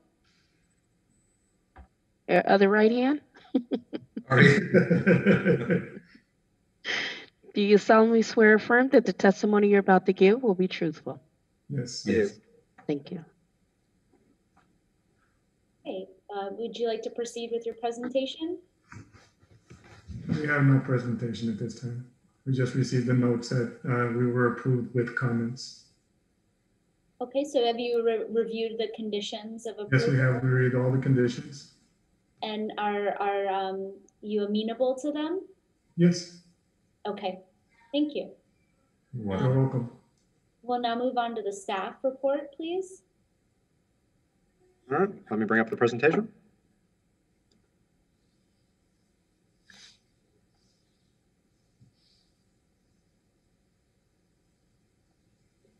All right, we have case number 2065 on Aaron Burn River Historic Preservation Planner for new construction at 520 59th Street. Here we have the project location highlighted in red, which is currently a vacant lot. The request tonight is for a single-story, single-family bungalow-inspired home of approximately 1,437.5 square feet located within the Northwood Harbor Historic District. This is the existing site. On the left, we have the property immediately adjacent to the east, and on the right, we have the property immediately adjacent to the west, which actually faces Broadway. Here we have an old photo from 1990 from the comprehensive survey that was done for the city of West Palm Beach. This mission home was demolished. Here we have the proposed site plan and floor plan for the structure. Here we have the north elevation, which is the front. So we'll have a gable face front with columns, a centered front door, and then 2 paired sash windows. Here we have the west elevation with 2 paired sash windows. As you can see, the gable face front for the porch as well. Here we have the east elevation, the other side elevation with a couple sash windows as well as a front door. And here we have the rear south elevation, which will have a single sash window as well as 2 paired front doors. Here we have the proposed streetscape. So the structure is right here. This would be the commercial building that faces Broadway, as well as the houses as you're heading east on 59th Street. Here we have a rendering of the house with also shingles for the roof and stucco exterior. So staff has reviewed the criteria for new construction, and it does comply with the Historic Preservation Ordinance as well as Secretary Interior Standards number 9 and 10. And then staff is proposing 5 conditions to ensure full compliance with standards 9 and 10. First is the front porch column shall feature an arched opening similar to the surrounding properties in the former Mission Revival structure. An example is this property here in Mango Promenade, as well as the properties immediately next to it. The front gable shall feature a vent of appropriate massing and style, similar to these 2 graphics right below. The structure shall feature a smooth stucco finish. 4, all street-facing glass shall be clear. Non-street facing glass shall be clear or clear with low E coating. The window shall feature a 3/1 or 6/1 light pattern, and the door shall feature an 8 light pattern. All buttons shall have an external dimensional profile. And then lastly, all windows shall have a stucco sill. Thank you. Perfect. Thank you. Thank you. Okay, questions of staff?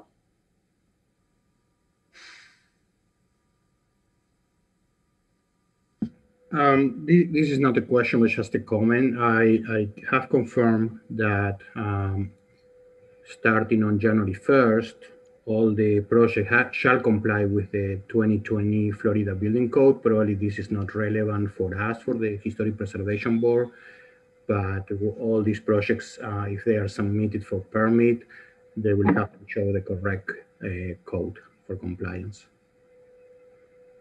Thank you for that comment.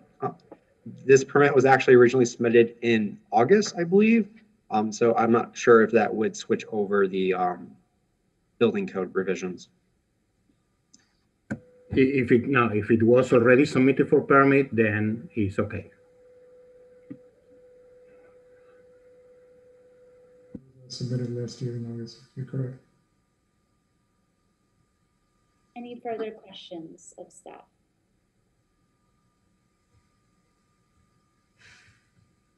Do we have any public comment? Madam Chair, no one has expressed interest in public comment. Okay, we'll move into executive session. Would someone like to make a motion unless there's further discussion?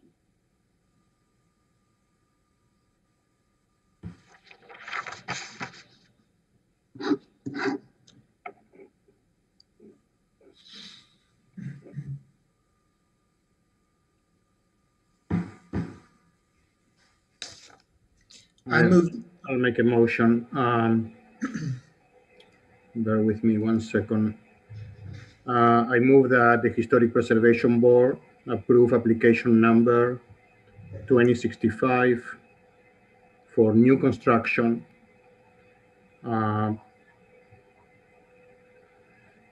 in accordance with the Secretary of the Interior standards for rehabilitation, specifically standards 9 and 10, as well as the additional compatibility criteria set forth in the Historic Preservation Ordinance, Section 94-49 of the City Zoning and Land Development Regulations. The motion is based on the testimony presented, along with the application submitted and the staff report, which constitute competent substantial evidence. In addition, the approval of this request is made conditional upon the following restrictions, stipulations, and/or safeguards that I move are necessary to ensure compliance with the purpose and intent of the Historic Preservation Ordinance and the Historic Preservation element of the Comprehensive Plan of the City of West Palm Beach, the Secretary of the Interior standards for rehabilitation, specifically standards 9 and 10, standard which states, standard 9, new additions, exterior alterations or related new construction will not destroy historic materials, features, and spatial relationships that characterize the property. The new work will be differentiated from the old and will be comparable with the historic materials, features, size, scale, and proportion, and massing to protect the integrity of the property and its environment. Standard 10 states new additions and adjacent or related new construction will be undertaken in such a manner that if removed in the future, the essential form and integrity of the historic property and its environment would be unimpaired. The conditions included the following. The front porch columns shall feature an arch opening similar to the surrounding properties and the former Mission Revival structure. 2, the front gable shall feature a vent of appropriate massing and style. 3, the structure shall feature a smooth stucco finish. 4, all street-facing glass shall be clear. Non-street facing glass shall be clear or clear with lowy coating. The window shall feature a 3/1 or 6/1 light pattern, and door shall feature an 8 light pattern. All mountings shall have an external dimensional profile. 5, all windows shall have a stucco sill. Stucco sill or a window sill?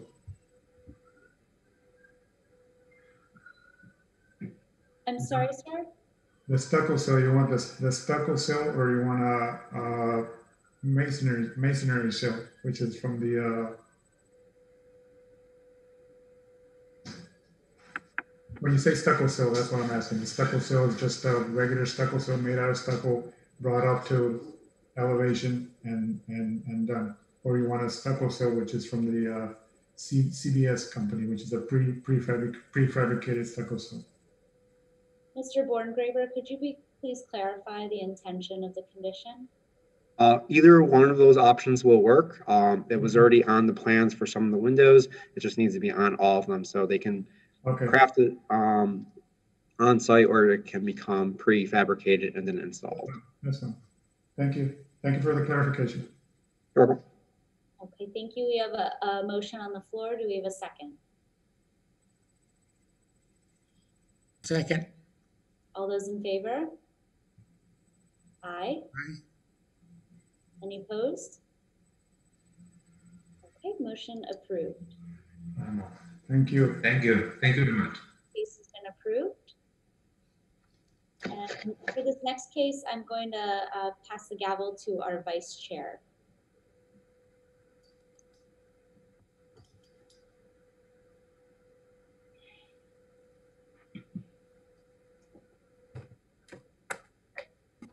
We have the applicants here before us. Yes, it looks like everybody's in. Can you unmute yourselves?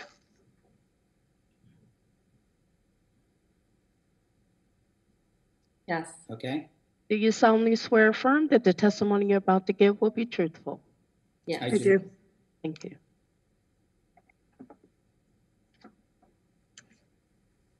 Mr. and Mrs. Yanciro, if you want to go ahead and make your request to the board, please, and explain the situation.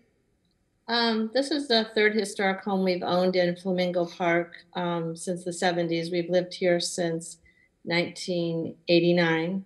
And we have a very small section of the roof of our garage apartment that has to be replaced. It's not, no one can see it, including us.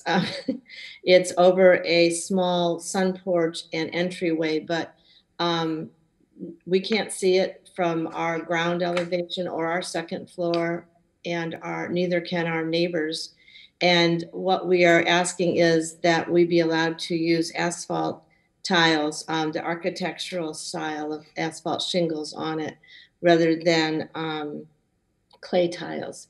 And this is consistent with what the existing roofing that has been in place since we've owned the house, is on 2 other roofs that face our backyard, as well as our neighbors. Their roofs that face their backyards are also asphalt tile, not asphalt shingles. Yeah, asphalt shingles. And so it would be consistent with what is there. And so that's our request. I'd just like to say it's a very small area. And the thing is that it also carries a very large price tag if we are required to go with the barrel tile and not use the architectural asphalt shingles like we're asking approval for. The difference is about $2,000. And to a retired couple, that's a lot of money, especially for something that can't even be seen. There's also a large mango tree between our main house and the garage apartment. And I mean, you literally would practically need a drone to see this small area that we're talking about. So we're asking that you approve that we be allowed to use architectural shingles, which, as my wife has already said, is already on the back of our home. Excellent, thank you. And do we have any questions from the board for the applicants? Seeing none, may we have staff's presentation?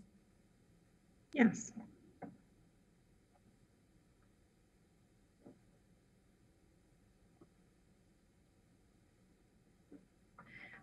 As was already mentioned, this is for the property at 714 Claremore Drive, a beautiful Mediterranean revival style structure built in 1925 in the Flamingo Park Historic District. Just on the south side. The subject this evening is not even the primary structure, but actually the accessory structure back here, as the owners who have been amazing stewards of this property since 1989, a great asset to the historic district and caretakers of this lovely home. Here's the mango tree, and then this is the portion of roof. That's a question. For the surfacing of it. The request, as you heard, is replacing the barrel tile roof with asphalt shingles on the accessory structure. This is what you can see from the street. So you just see this parapet portion of the accessory. And then these were the photographs supplied by the applicant. So this is the roof we're talking about back here, the two-story element of the accessory structure. And what they were referencing is that on the back of the house of the primary structure, there's already a small shed roof that is surfaced in asphalt shingles. And then this is the color. They were also proposing to do a terracotta red in the asphalt shingles to be similar to what's already in the back of the house and the terracotta tile. So in reviewing our design criteria and Secretary of Interior's 6 and 9, unfortunately, the asphalt shingles do not meet the visual qualities of the existing barrel tile roof. And therefore, because it is such a small portion, even though it's still a significant increase in money, it does not meet the Secretary of Interior standards, and staff is recommending denial of the request of asphalt shingles. And I haven't had a chance to mention this to the property owners. Do you think you could salvage the barrel tile and reuse them and just have the underlayment redone? No, we can't. Ms. Mittner also didn't point out, though, there's also a large area at the back of our home, besides that smaller area, that is asphalt shingles. Yeah, that right there. Yeah. Yeah, so it's really consistent with what we already have. And I realize that it's not barrel tile, but as I said, it's a small area, and as you could see from the photographs, it really can't be seen. And it's $2,000 difference. It's a lot of money to us, and we feel we could spend it otherwise on better things on the house. And the asphalt shingles that are on the back of our house have been there for some time. And when we didn't put those on there, they were already there. Madam Chair, may I ask a question of the applicant or just to staff right now? Just go ahead. Okay, if I could ask the applicants, have you done any roof replacement since 1989 when you purchased the house? No. And if so, what was the roof material that you used? Well, the roof replacement that we did was the flat portion of the garage apartment. And then also we actually added the barrel tile to the house, the main structure. When we purchased the house in 1989, the house had kind of a flat, almost like cement tiles, right? They almost look like pavers, actually. So the barrel tiles that are on the main portion of the house are not original to the house. And we're only the second owners of the house. It was Mr. Rice. We bought it from Mrs. Rice. So are you saying that the original roof material was not barrel tile? Yes, sir. It was not. Mm-hmm.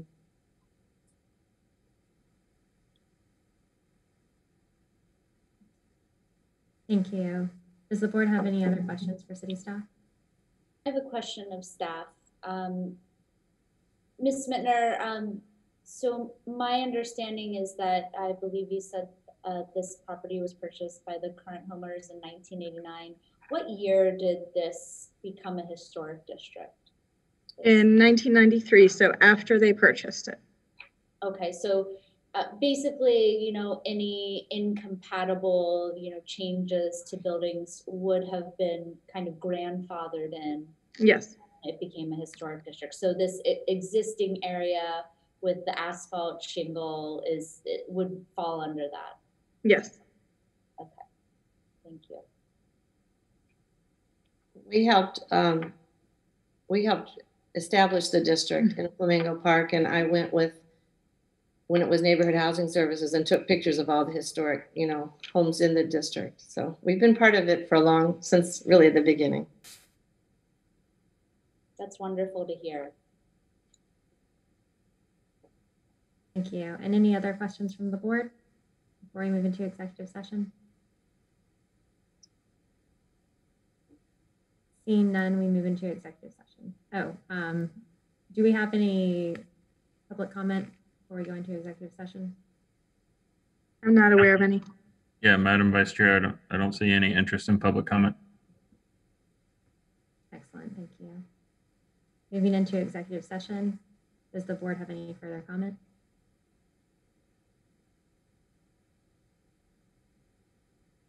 Would anyone like to try a motion?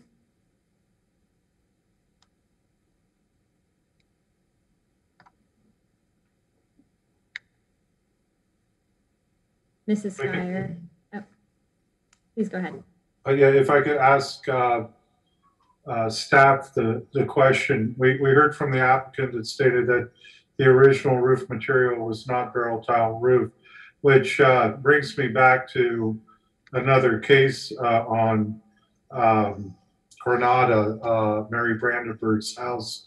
Back in the 90s, she kept an asphalt tile roof and everyone was encouraging her to get barrel tile on her house. And my question is, do we have any affirmation that the original material was asphalt, or what's staff's thinking on that? I don't have information in either direction. I did not do the research on the primary structure. I believe the barrel tile that's on the accessory, it appears to be original and older, but I can't speak to the primary structure. I'll have to defer that to the homeowners who I completely concur have been amazing stewards of the property and done so much for historic preservation. Again, my recommendation is based solely on the standards. Thank you.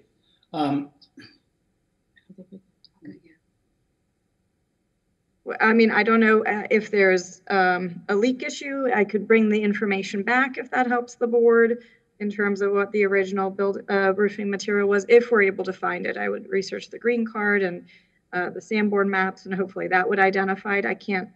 Can I ask a question? Are you trying to, Mr. Stambaugh, are you trying to figure out what the original the roof of our main structure, or this roof that's in question? What the original materials on all structures were, and if an improvement was made from, for instance, an asphalt to a barrel tile, was that actually an improvement that was not the original material as asphalt?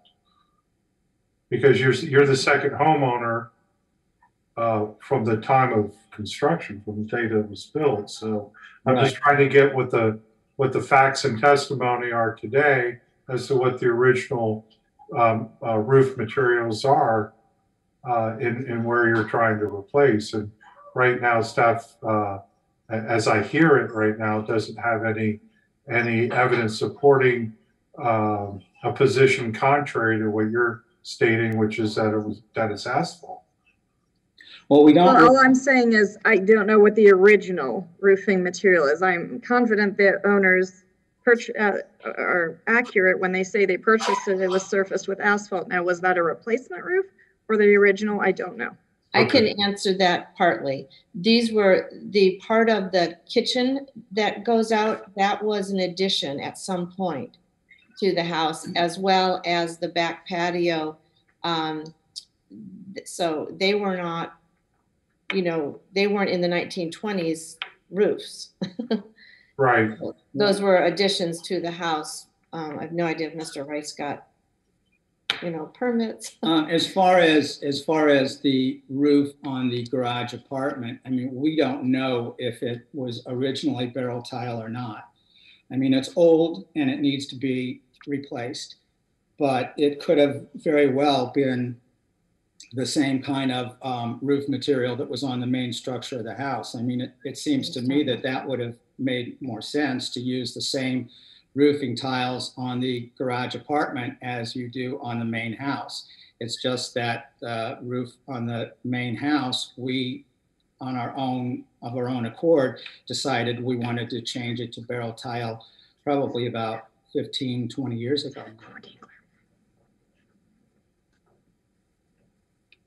Ms. Mittner, I apologize if you've already said this. How many square feet of roofing material is it? It's being proposed? I did not state that. I will again have to defer to the owner to. It's 350 square feet approximately, and I think that's a stretch. I think it's probably less than that. Okay, thank you. Our big thing is nobody can see it. So it's not at all impinging on the historic value of our property at all, or the historic district. No, literally no one can see this roof unless you went on top of the house somehow. And I would just hope that our history of, as you've already said, Ms. Mittner, we've tried to meticulously maintain our homes for the last 32 years. We're not going to do anything that we feel is not consistent with the architecture of our home or the property. Does the board have any further questions before we close into executive session? Ms. Mittner, very often this board will make a decision about the elements of a building and make, I don't know if exceptions is the correct word, but we can accept things that are out of view from the street and so forth. And then secondly, for such a small area, we've also approved items and said, well, it is not an improvement that is permanent, that it could be removed at some point in the future. And it might be somewhat of a stretch, but again, because the area is so small, a roof, lasts 25 years, 20 years. So in that sense, it is temporary. And if it is found that, barrel roof was the original material, that some owner in the future could then replace that portion of the building and other parts of the building with the appropriate barrel roof.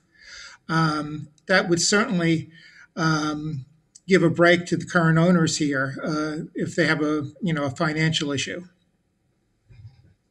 If I may, with the same concept, a future homeowner could argue that since the board approved the usage of a shingle and they want to replace the entire roof of the entire house, now they have a reason why to argue that. No, I can certainly understand that. I agree. I think it's a matter of principle and adhering to the standards. And I think that the existing condition predates the historic district itself. So this is not as if a previous members of the historic board have approved this type of roofing material for this house. It's a pre-existing condition. And this is actually, an opportunity to, not further detract from the architectural integrity. This is really, just in the images I've seen in the packet, an exceptional home, specifically for this district and for the city at large. And I think it's important to, go with the staff recommendation. What I don't understand is no one can see it. Ma'am, we're now in executive session, but to respond to that, we do have, because we don't have purview over landscaping, we do have to consider our decisions and the architecture as if there's no landscaping. So because something could happen to that tree, that it could be lost in a hurricane, or, something could happen at some point in the future. So we have to make our decisions based on that. It's not the tree that's obscuring it. All right. We are in executive session. It sounds like everyone on the board has had a moment to say any remarks if they have any. Does anyone on the board have any further remarks before someone takes a motion? Okay. Seeing none, would someone like to make a motion?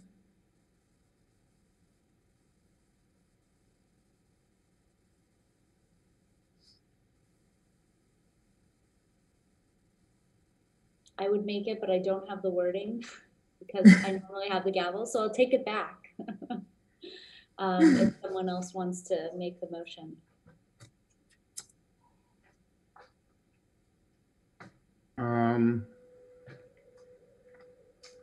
I move that the Historic Preservation Board deny application number, give me a second, application number 21-12 for alterations roof.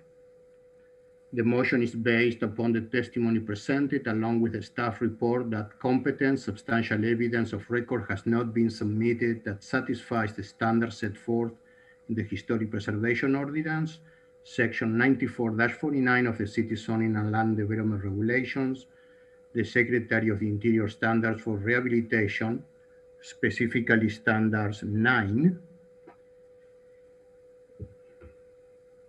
And I believe it was 21-11 for the case number.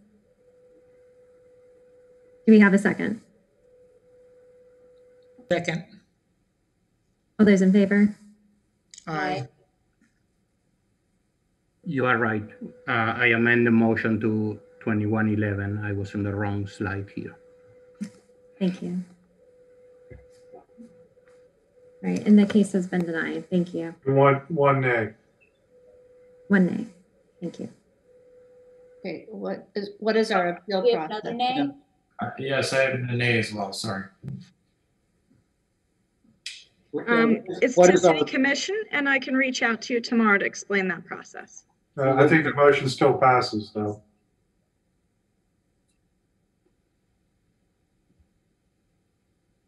Right, excellent. Mrs. Schreier, Yes, turning the gavel.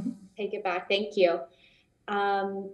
So thank you. And Ms. Mittner will be in touch with you to let you know about your options from here.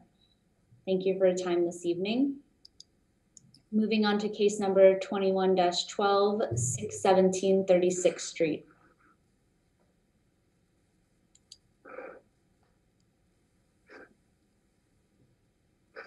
Madam Chair, everyone has been brought in. Okay, can we please swear in our speakers?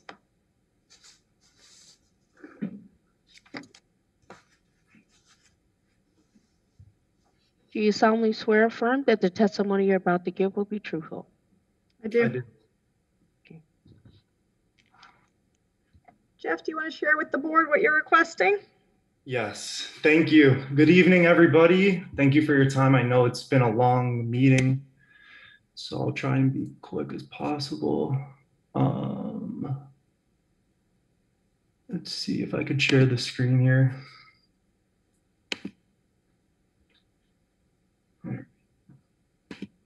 Are you able to see the screen?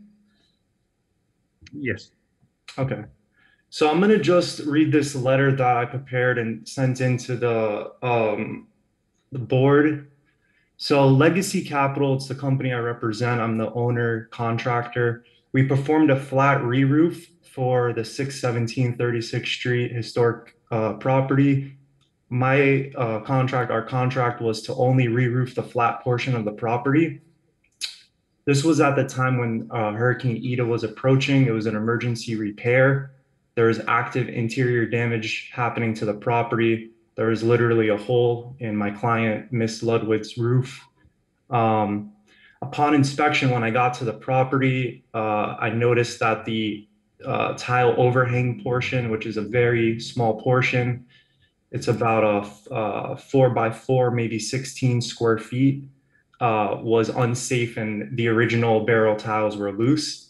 And at that moment with the hurricane approaching, I had to make the decision that it was not safe and that it needed to be redone. So the issue at hand is,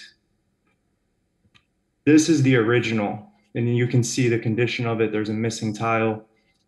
This is what was installed. Now, it's not the traditional barrel tile that is in accordance with the guidelines for the historic district. And the reason being is here I actually have the letter from the original manufacturer that they actually are now out of business out of 25 years. So the tile that was installed is actually made from the same manufacturer, Santa Fe. It is actually a clay tile as well. So I just want to pull up for the reference the NOA. So this is the notice of acceptance that the tile conforms to Florida Building Code. And because of having this notice of acceptance, because of the hurricane approaching, I knew that this tile was approved. You could see it actually just recently expired in '02, but this roof was performed in 2020.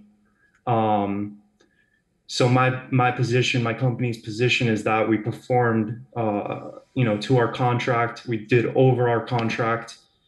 We have actually yet to be paid because the arrangement with this property owner is a finance situation. So we don't actually earn any money until the permit's approved. And I also like to show correspondence. I made every attempt at finding the correct tile, starting back here when we did the project, of finding, this was the first one that I tried to get approved. Obviously, it's not a clay tile, so I did not install this one.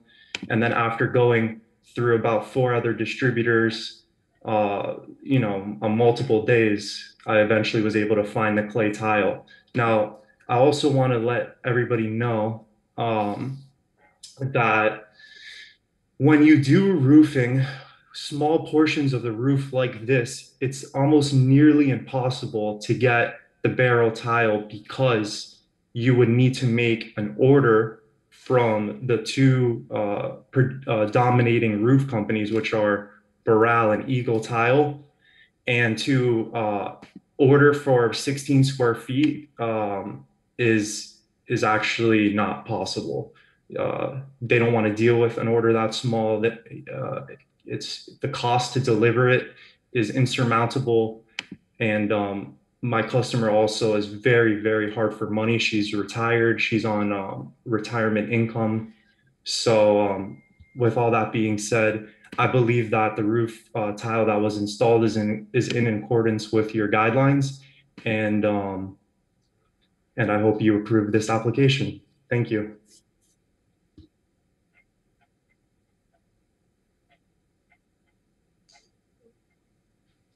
Questions of the applicant?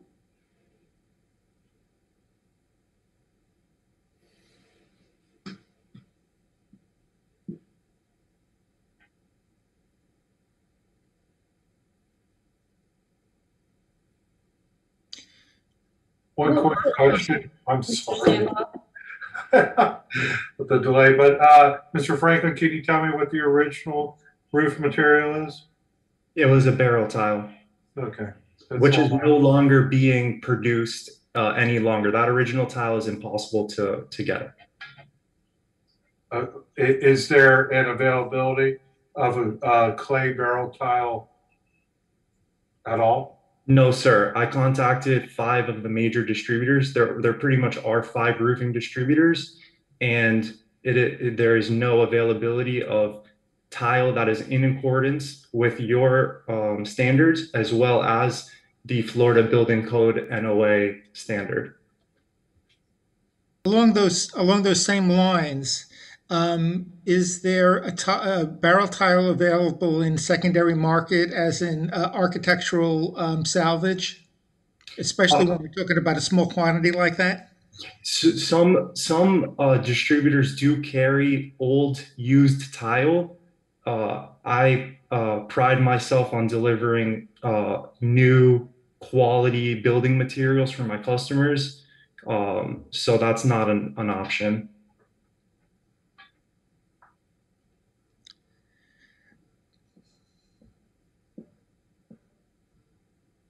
A follow-up question. The clay barrel tiles that are new that I see going up all over South Florida, what distinguishes them from the extinct clay barrel tile that you're saying is impossible to get for this roof? So good question. This manufacturer, if my screen's still sharing, Santa Fe. So the original manufacturer that made that original tile is out of business. They've now gone on to make another product, or it's another brand. Now this company is actually based in Colombia.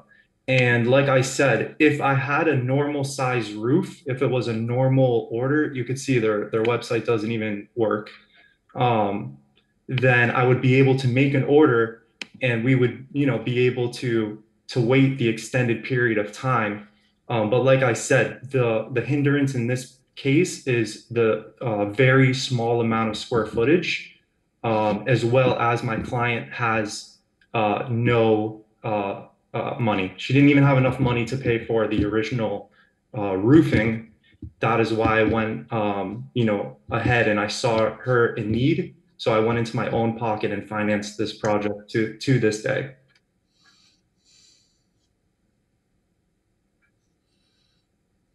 Thank you. Any further questions of the applicant? This is the only tile on the house, correct? There's no tile anywhere else? Correct. Getting back to my previous comment, I know that you stated that you have your standards for your installations, but what if you ran that idea past the owner of using salvage tile and see what she says? And it might be a cost savings for her as well. Honestly, there would be no cost savings since we've already purchased and installed the other clay tile. Right. So there wouldn't be no cost savings. It would be an extra cost that either myself or her would have to bear. Hopefully her, if that was the position that the board would want to go upon. But my position is that with the amount of square footage, with that impending hurricane, it was the best decision that needed to be made. To use even new clay tile, in my opinion, I've been licensed and insured since 2017. I've been in the construction industry for over 9 years. Clay tile is actually one of the worst roofing materials to use. So to go and use a secondhand roofing tile is not something that I'd be willing to do for anybody. Okay, fair enough. You indicated that you covered the cost for the current roofing material. What was that cost? I have the cost of the total roof. I don't remember what the standard cost for the roofing material is about $1.50 a piece without tax or delivery. Okay, but you're not sure how many pieces were used for that section? I think it was about 30. Okay.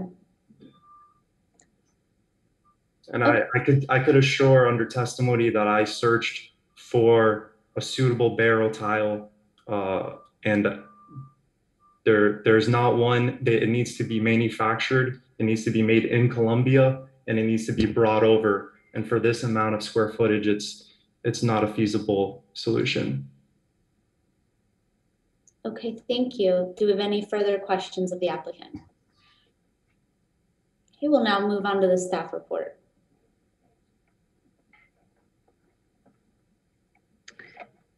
Thank you. Frederique Mittner, presenting case 21-12 for 617 36th Street. It's very rare that we have an application in front of the board for one of our smallest historic districts in West Northwood. As you can see, the property is on the north side of 36th Street on a very visible thoroughfare with a lot of traffic. And as the applicant already showed you, this was the tile roof before, and this was the tile roof the applicant installed. There is currently no permit issued for this because staff believes it does not meet our design guidelines. As he mentioned, it is a very small area, about 16 square feet. This is the product approval that he is proposing. It's not even a high profile S clay tile that was utilized, very low. As you can see, it's very flat in comparison to some other S tiles. So in reviewing our compatibility standards as well as the Secretary of Interior standards, we once again do not believe it meets Secretary of Interior standard number 6. This is not a visually compatible tile to what was originally there. We understand that it is hard to order such a small amount of square footage, but perhaps, and a lot of suggestions have been offered to the applicant, partnering with another larger roof order, or again, doing this, getting the salvaged materials. I've even provided him names of that. He's again said he's not comfortable installing that, as you heard this evening. So there is barrel tile available. It is a very highly visible facade, and for those reasons and not meeting standard 6, we are recommending denial of this application. Questions of staff? Staff, is it your testimony just to have a affirmation that there are clay barrel tile materials available? There are definitely salvaged clay barrel tiles available in Palm Beach County for him to purchase. Again, those are the salvaged. And then I don't know the minimum order for new clay barrel tile, but they are still being utilized in new construction and restorations in Palm Beach County. And the photograph that's presented right now, that's the front elevation. So we're talking about the front entrance of the house. Okay. Correct. And as was mentioned by another board member, the only location on this house that has tiles. So it really is kind of a character defining feature. Nope, no further questions. Thank you, Madam Chair. Any further questions of staff? Do you have any public comment? Madam Chair, no one's expressed interest in public comment. Okay, we'll now move into executive session.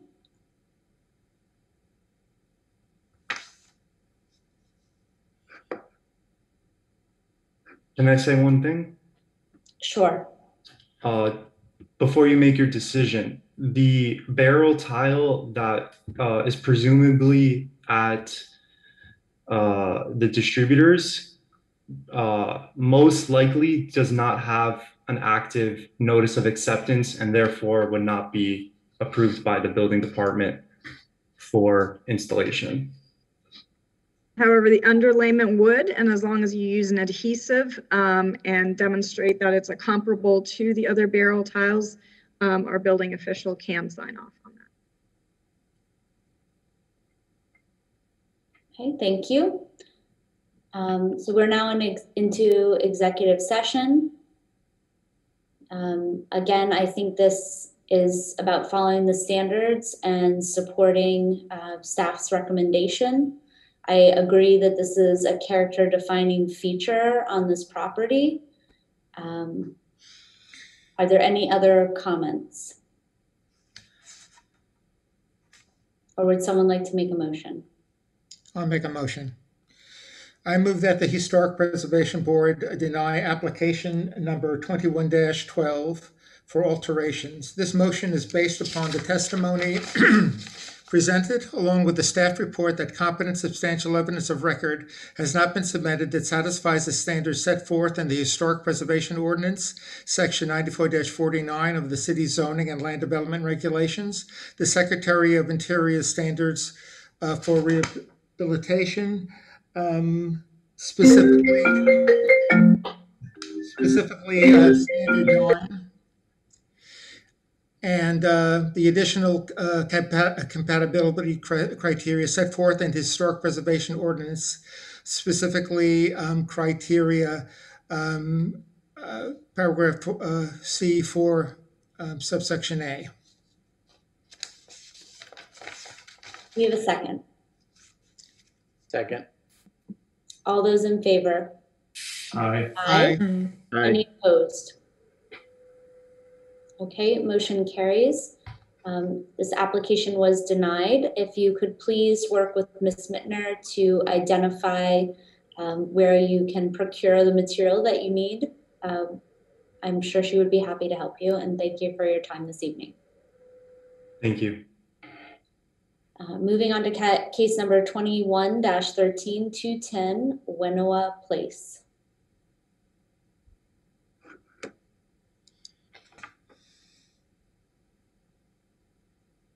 I believe that is everybody. Okay, can we please swear in our speakers? Mr. Bond, can you raise your right hand and unmute, please? Mute. Okay. Can I raise my hand? Click raise Yes. hand? Okay. Aye. You solemnly swear or affirm that the testimony you're about to give will be truthful. Absolutely. I swear.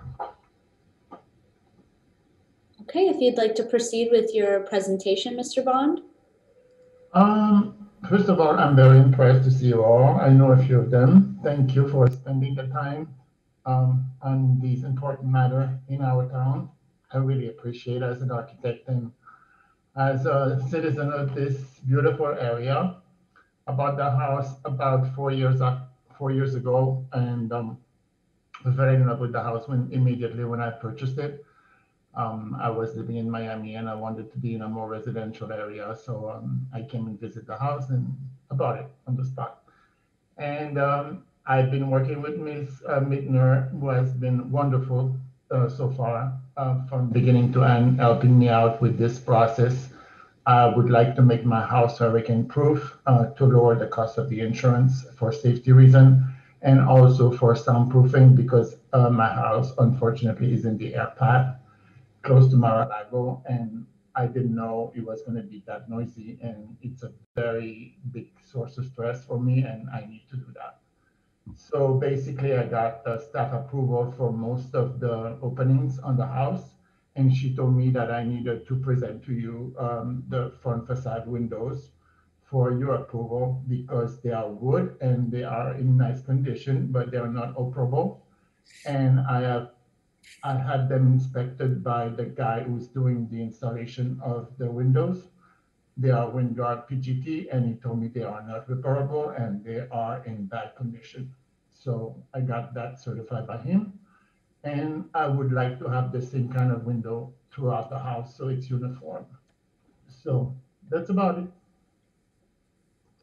Okay, thank you. Do we have questions of the applicant?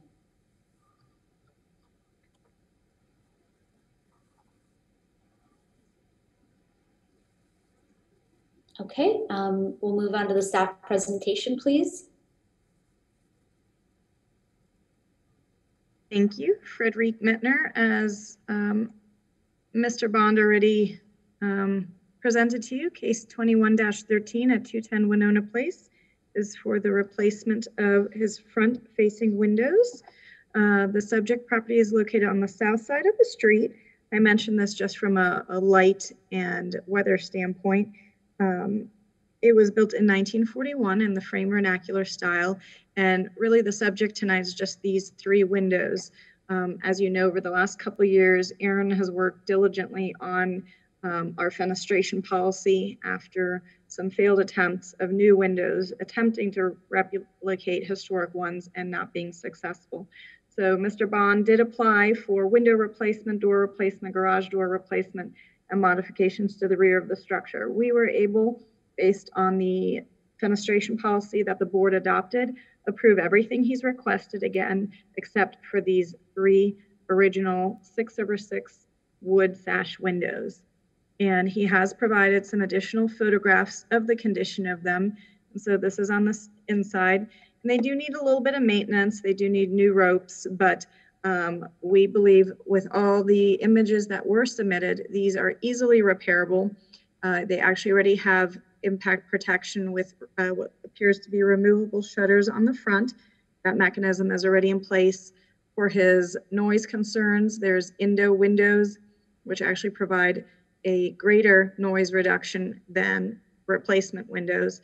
And because they are first floor, easily accessible, and such a tactile part of the experience of this house as you approach it, we again are presenting it to you. This is what the applicant is proposing to replace them with, as this is the single window and then the paired window. And you can even see in the diagram how the lower sash, it's only a single hung, not a double hung, how it's much wider here and doesn't clearly replicate what the historic window would have been. So this is what the applicant has provided. The graphic of, yes, staff did approve the replacement of the garage door with an impact, a new front door, and again, the 3 windows that he is requesting to replace with a PVC product, a WindGuard PGT vinyl product. He is also proposing a low E coating on the front. So we did review this according to the design review criteria and Secretary Interior Standards number 6 and 9. We believe it does not meet standard 6 because, again, we believe these 3 windows could be repaired rather than replaced. And again, that the new will not match the old in visual qualities and certainly not materials. So we are recommending denial of case 21-13. May I add something?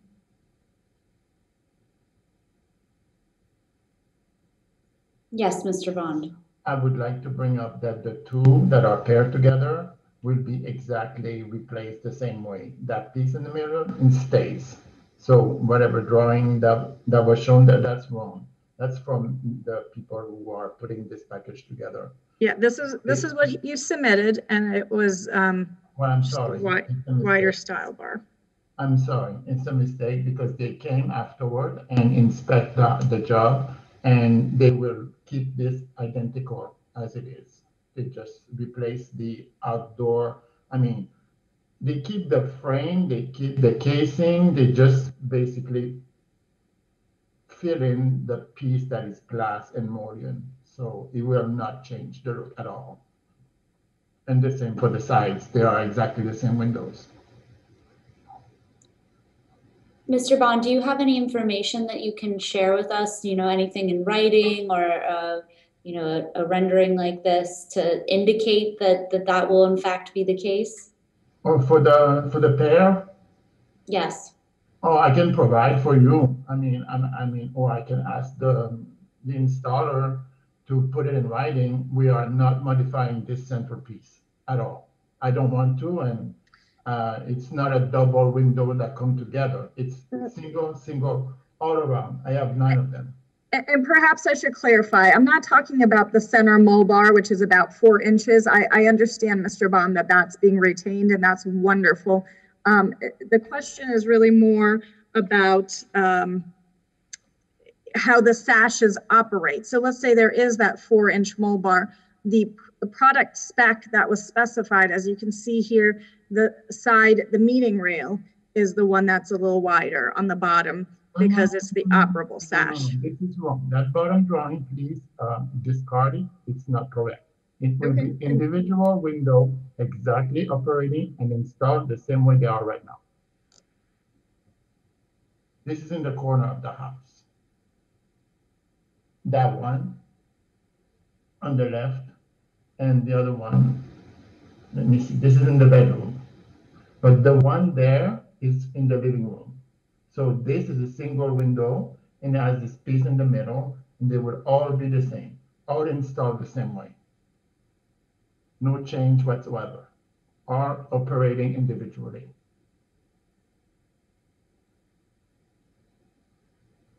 I want consistency, it's very important. Okay, thank you.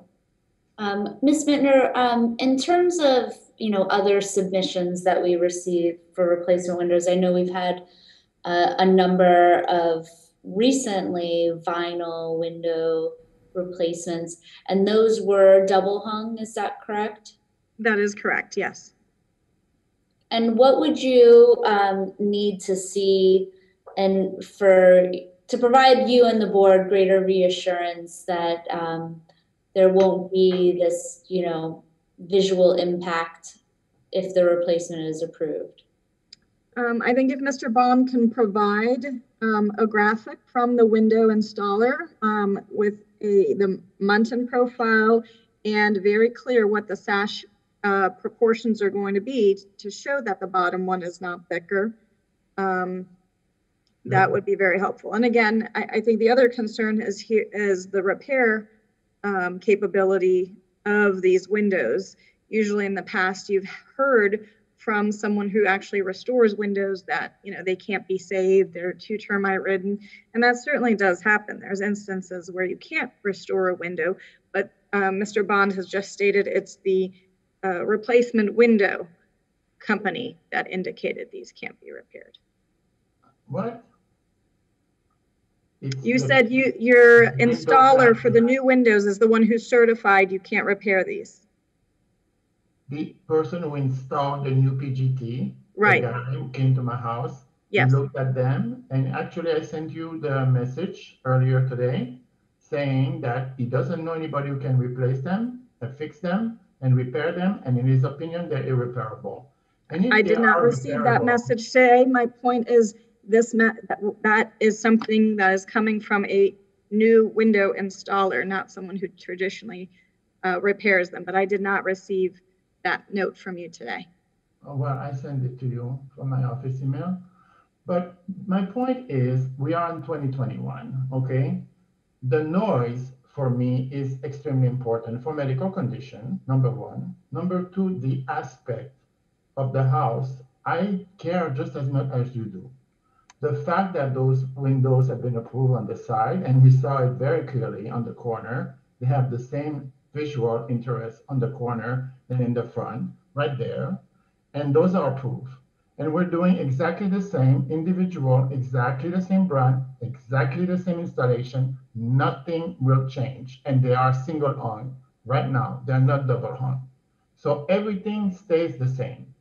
I don't want to impose myself on you. I'm just trying to do the best for the house.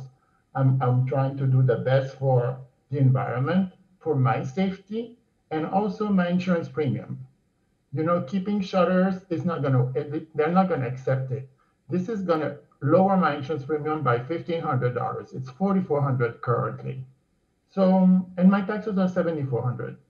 I'm doing my best, but it's just me paying everything, and this is the best product that I can afford.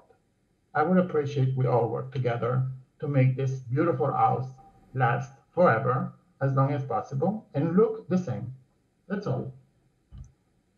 Mr. Bond, have these windows been ordered? I was looking at that paper that was submitted. It said ordered. Not the three in the front. I was waiting for your approval. Okay. Would you be amenable to providing additional information to give the board assurance that the replacement will be as close to the original as possible? Absolutely. But like I said, what you're seeing on the window by itself is the same information. This is the window that we're installing. What they put together in the double, it looks like a double window joined together to make one. And that's wrong, because the order, I can send you the order, they're all individual windows. They are not, there's not a pair of two, like the graphic. It's my mistake when I did the presentation. I used an old submittal, because originally that's what they wanted to do. And I said, no, we need to keep that wood molding in the middle, we need to keep the integrity. And they said, no problem. And when they came and looked at it further, they said, yeah, we can do all individual, all the same. So I can send you the invoice, would be my pleasure. Okay, I think that would be helpful to have reassurance that the drawing that was submitted in the packet is incorrect, and Yes, that that's not the intended outcome of this Absolutely. application. I can do that, no problem. Okay. And Madam Chair, I would also request from the board that we clear, if that's the direction that he provides that to staff, is that it's also a clear, no low E on the front for our fenestration policy. No low E? You don't want low E? Is that Not on the is? front. Okay, I'm sorry, I didn't know. I will remove that. Okay, thank you. Any further questions of staff? Do we have any public comment? Madam Chair, no one's expressed interest in public comment. Okay. Would anyone else like to weigh in on this, or would someone like to make a motion? Like was mentioned by Ms. Mittner earlier, Mr. Bongraber put a tremendous amount of work into window preservation. And just from the photographs, those windows look in very good shape. And Ms. Mittner also made the comment that I don't know what the brand of the insert is, but that it is a more effective noise preventer than getting new windows. And, you know, this is the front of the house. It's a prominent situation. And we've just looked at two cases where, you know, even though we're talking about different materials, it was the same situation where, based on our principles and our integrity of historic preservation, that we insisted that the proper materials be used. And I just feel that that should be true here as well. I think that's a very valid point. I completely agree. Yeah, I agree with Mr. Pickney on, I think that, you know, the only way that the board can accept replacing original wood windows is to get a letter from a historic window repair company saying that these are not repairable, right? Now, you know, I hear Mr. Bond, he has his reasons, and we went through this already in several projects. And I think that we didn't approve really, I don't know if we approve one project like this in this way, right? Usually we get a letter saying that those windows are not repairable.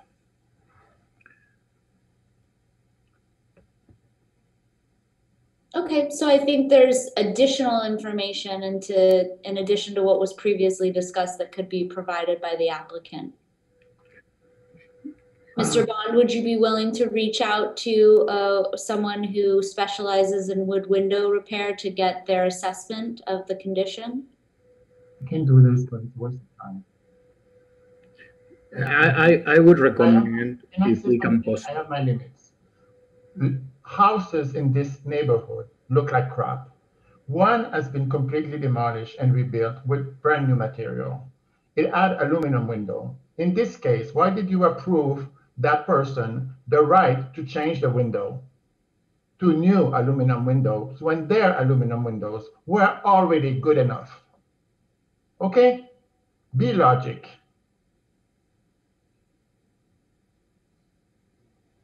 I can't speak to that specific case because I don't have the information in front of me.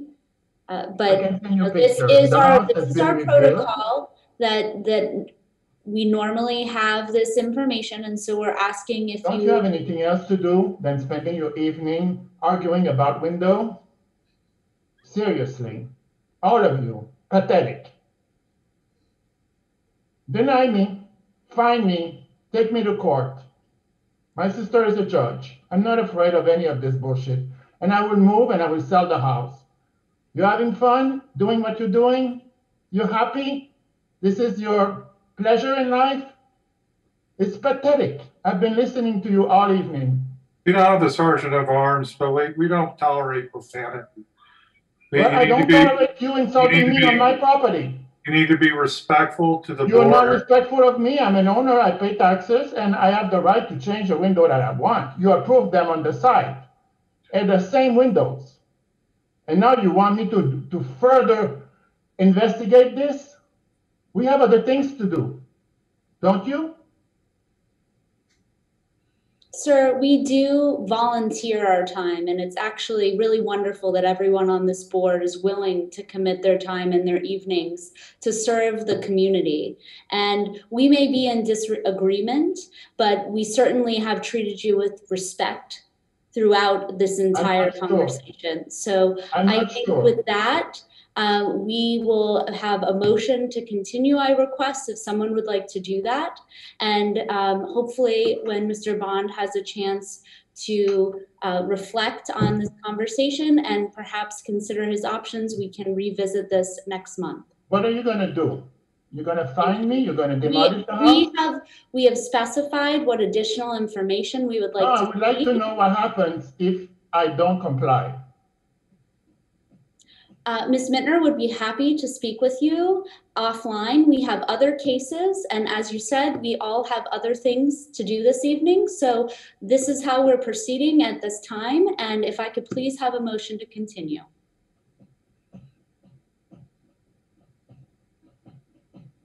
I make a motion to continue this case till next month. Allow the applicant to confer with staff and come back and revisit it next month. Do you have a second? Second. All those in favor? Aye. Aye. Any opposed? Okay, motion carries. Thank you. Moving on to case number 21-14, 630 5th Street.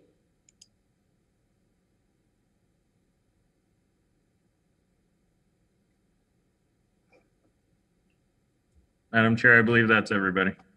Okay, can we please swear in our speakers? Can you unmute yourselves?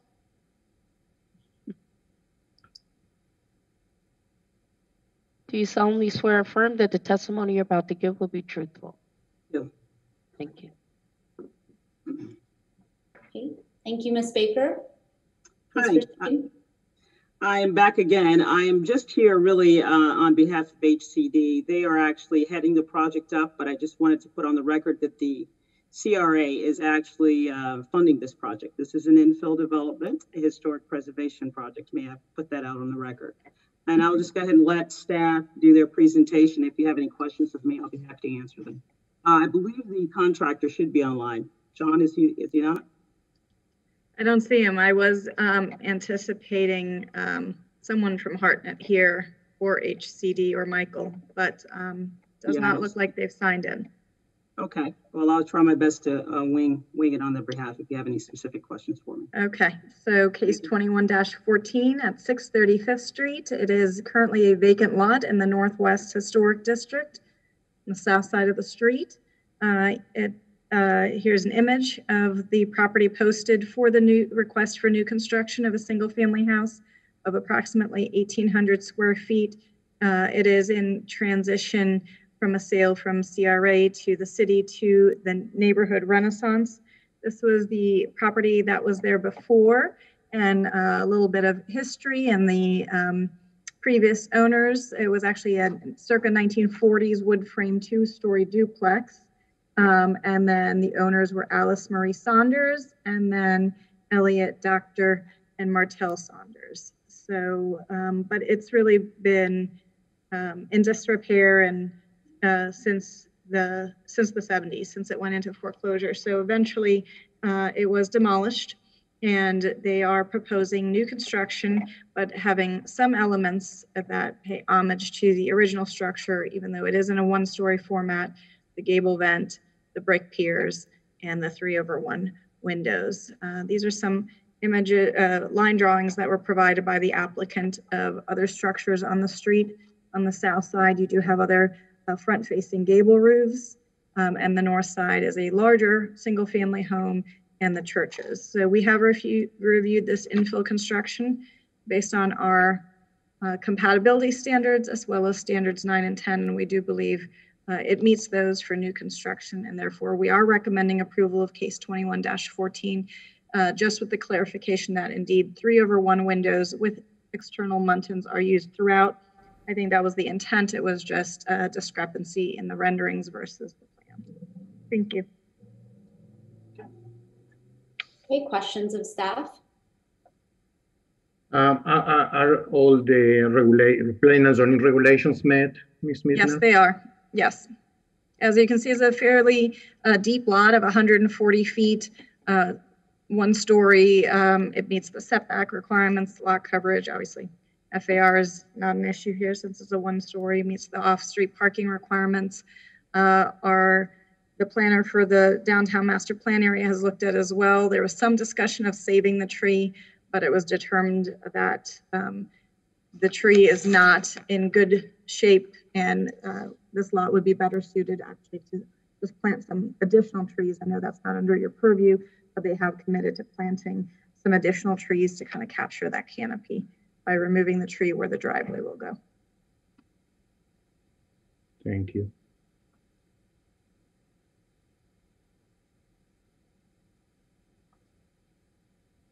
Any further questions of staff?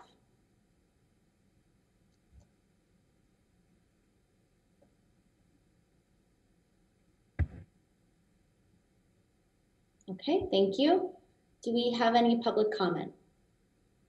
Madam Chair, no one's expressed interest in public comment. Okay, thank you. Moving into executive session. I think it's fairly straightforward. Good to see Ms. Baker back. Yes. Wow. It's been a marathon of an evening, but thank you. I enjoyed, Yes, it has. enjoyed the Thank moment. you for hanging in there with us. Would someone like to make a motion?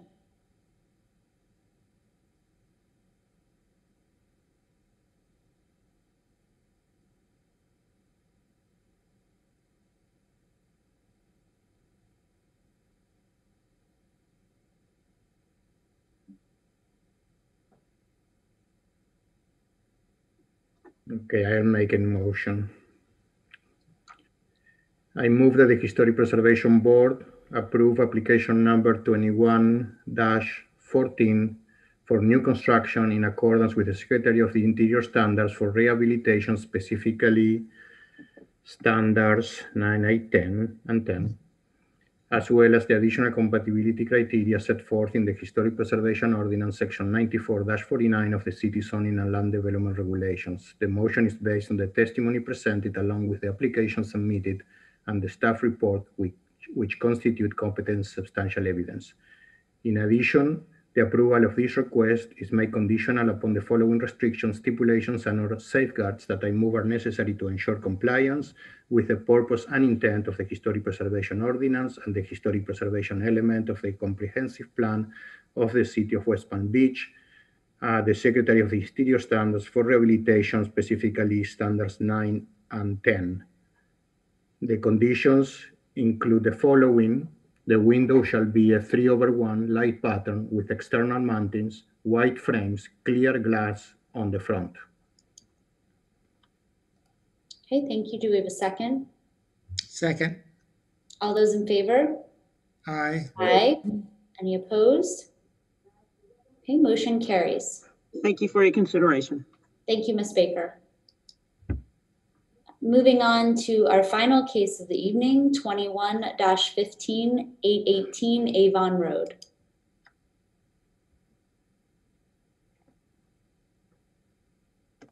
Madam Chair, that should be everybody. Okay, thank you. Can we please swear in our speakers? Mr. Reed, do you have video capability? Yes. Okay. Can you turn your screen on, please, and raise your right hand to be sworn in? My screen is on. Oh, we can't see you. Hold on just one second. Cindy, come here.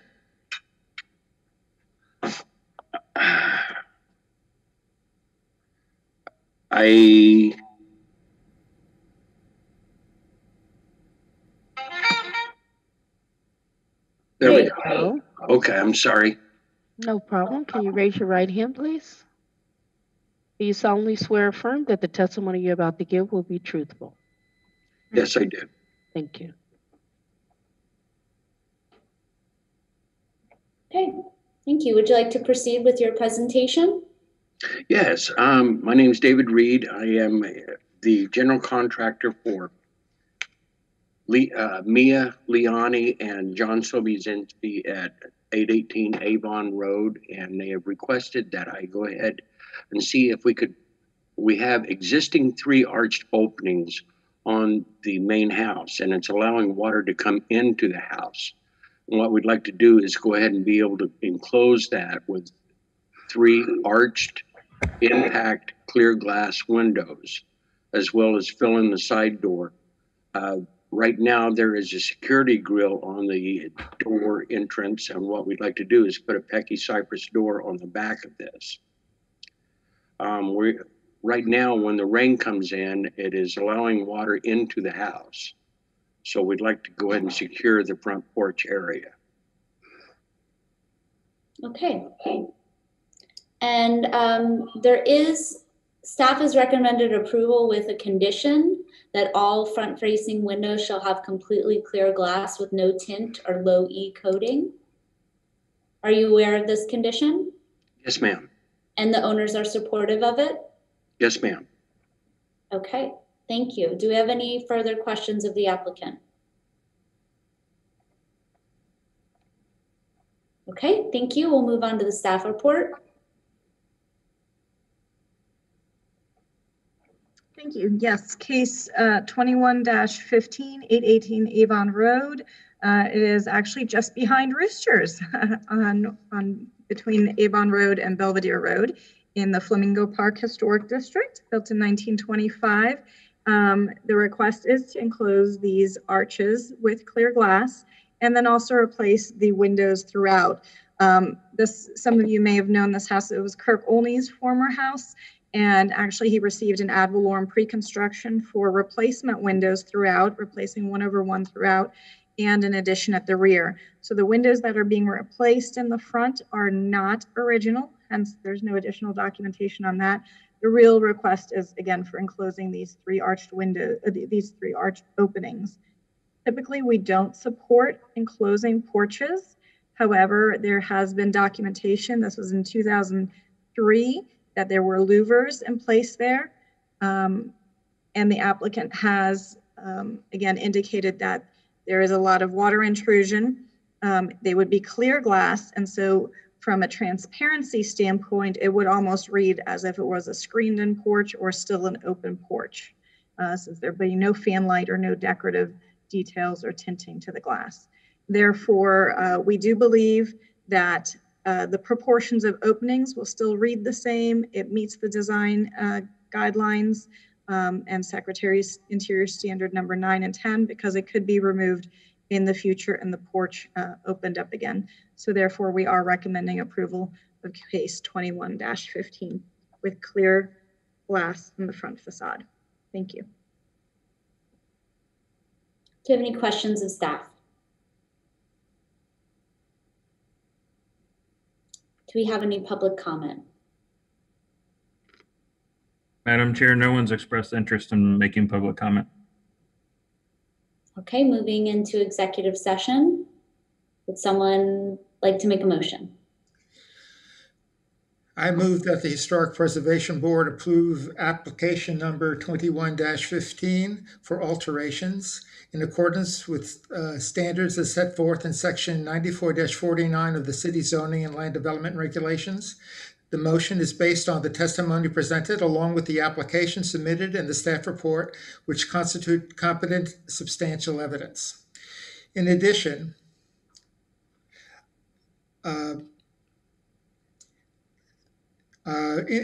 the approval of this request is made conditional upon the following restrictions, stipulations, and safeguards that I move are necessary to ensure compliance with the purpose and intent of the Historic Preservation Ordinance, the historic preservation element of the comprehensive plan of the City of West Palm Beach, the Secretary of Interior standards for rehabilitation, specifically standards 9 and 10, the additional compatibility criteria set forth in section 94-49 of the city's zoning and land development regulations.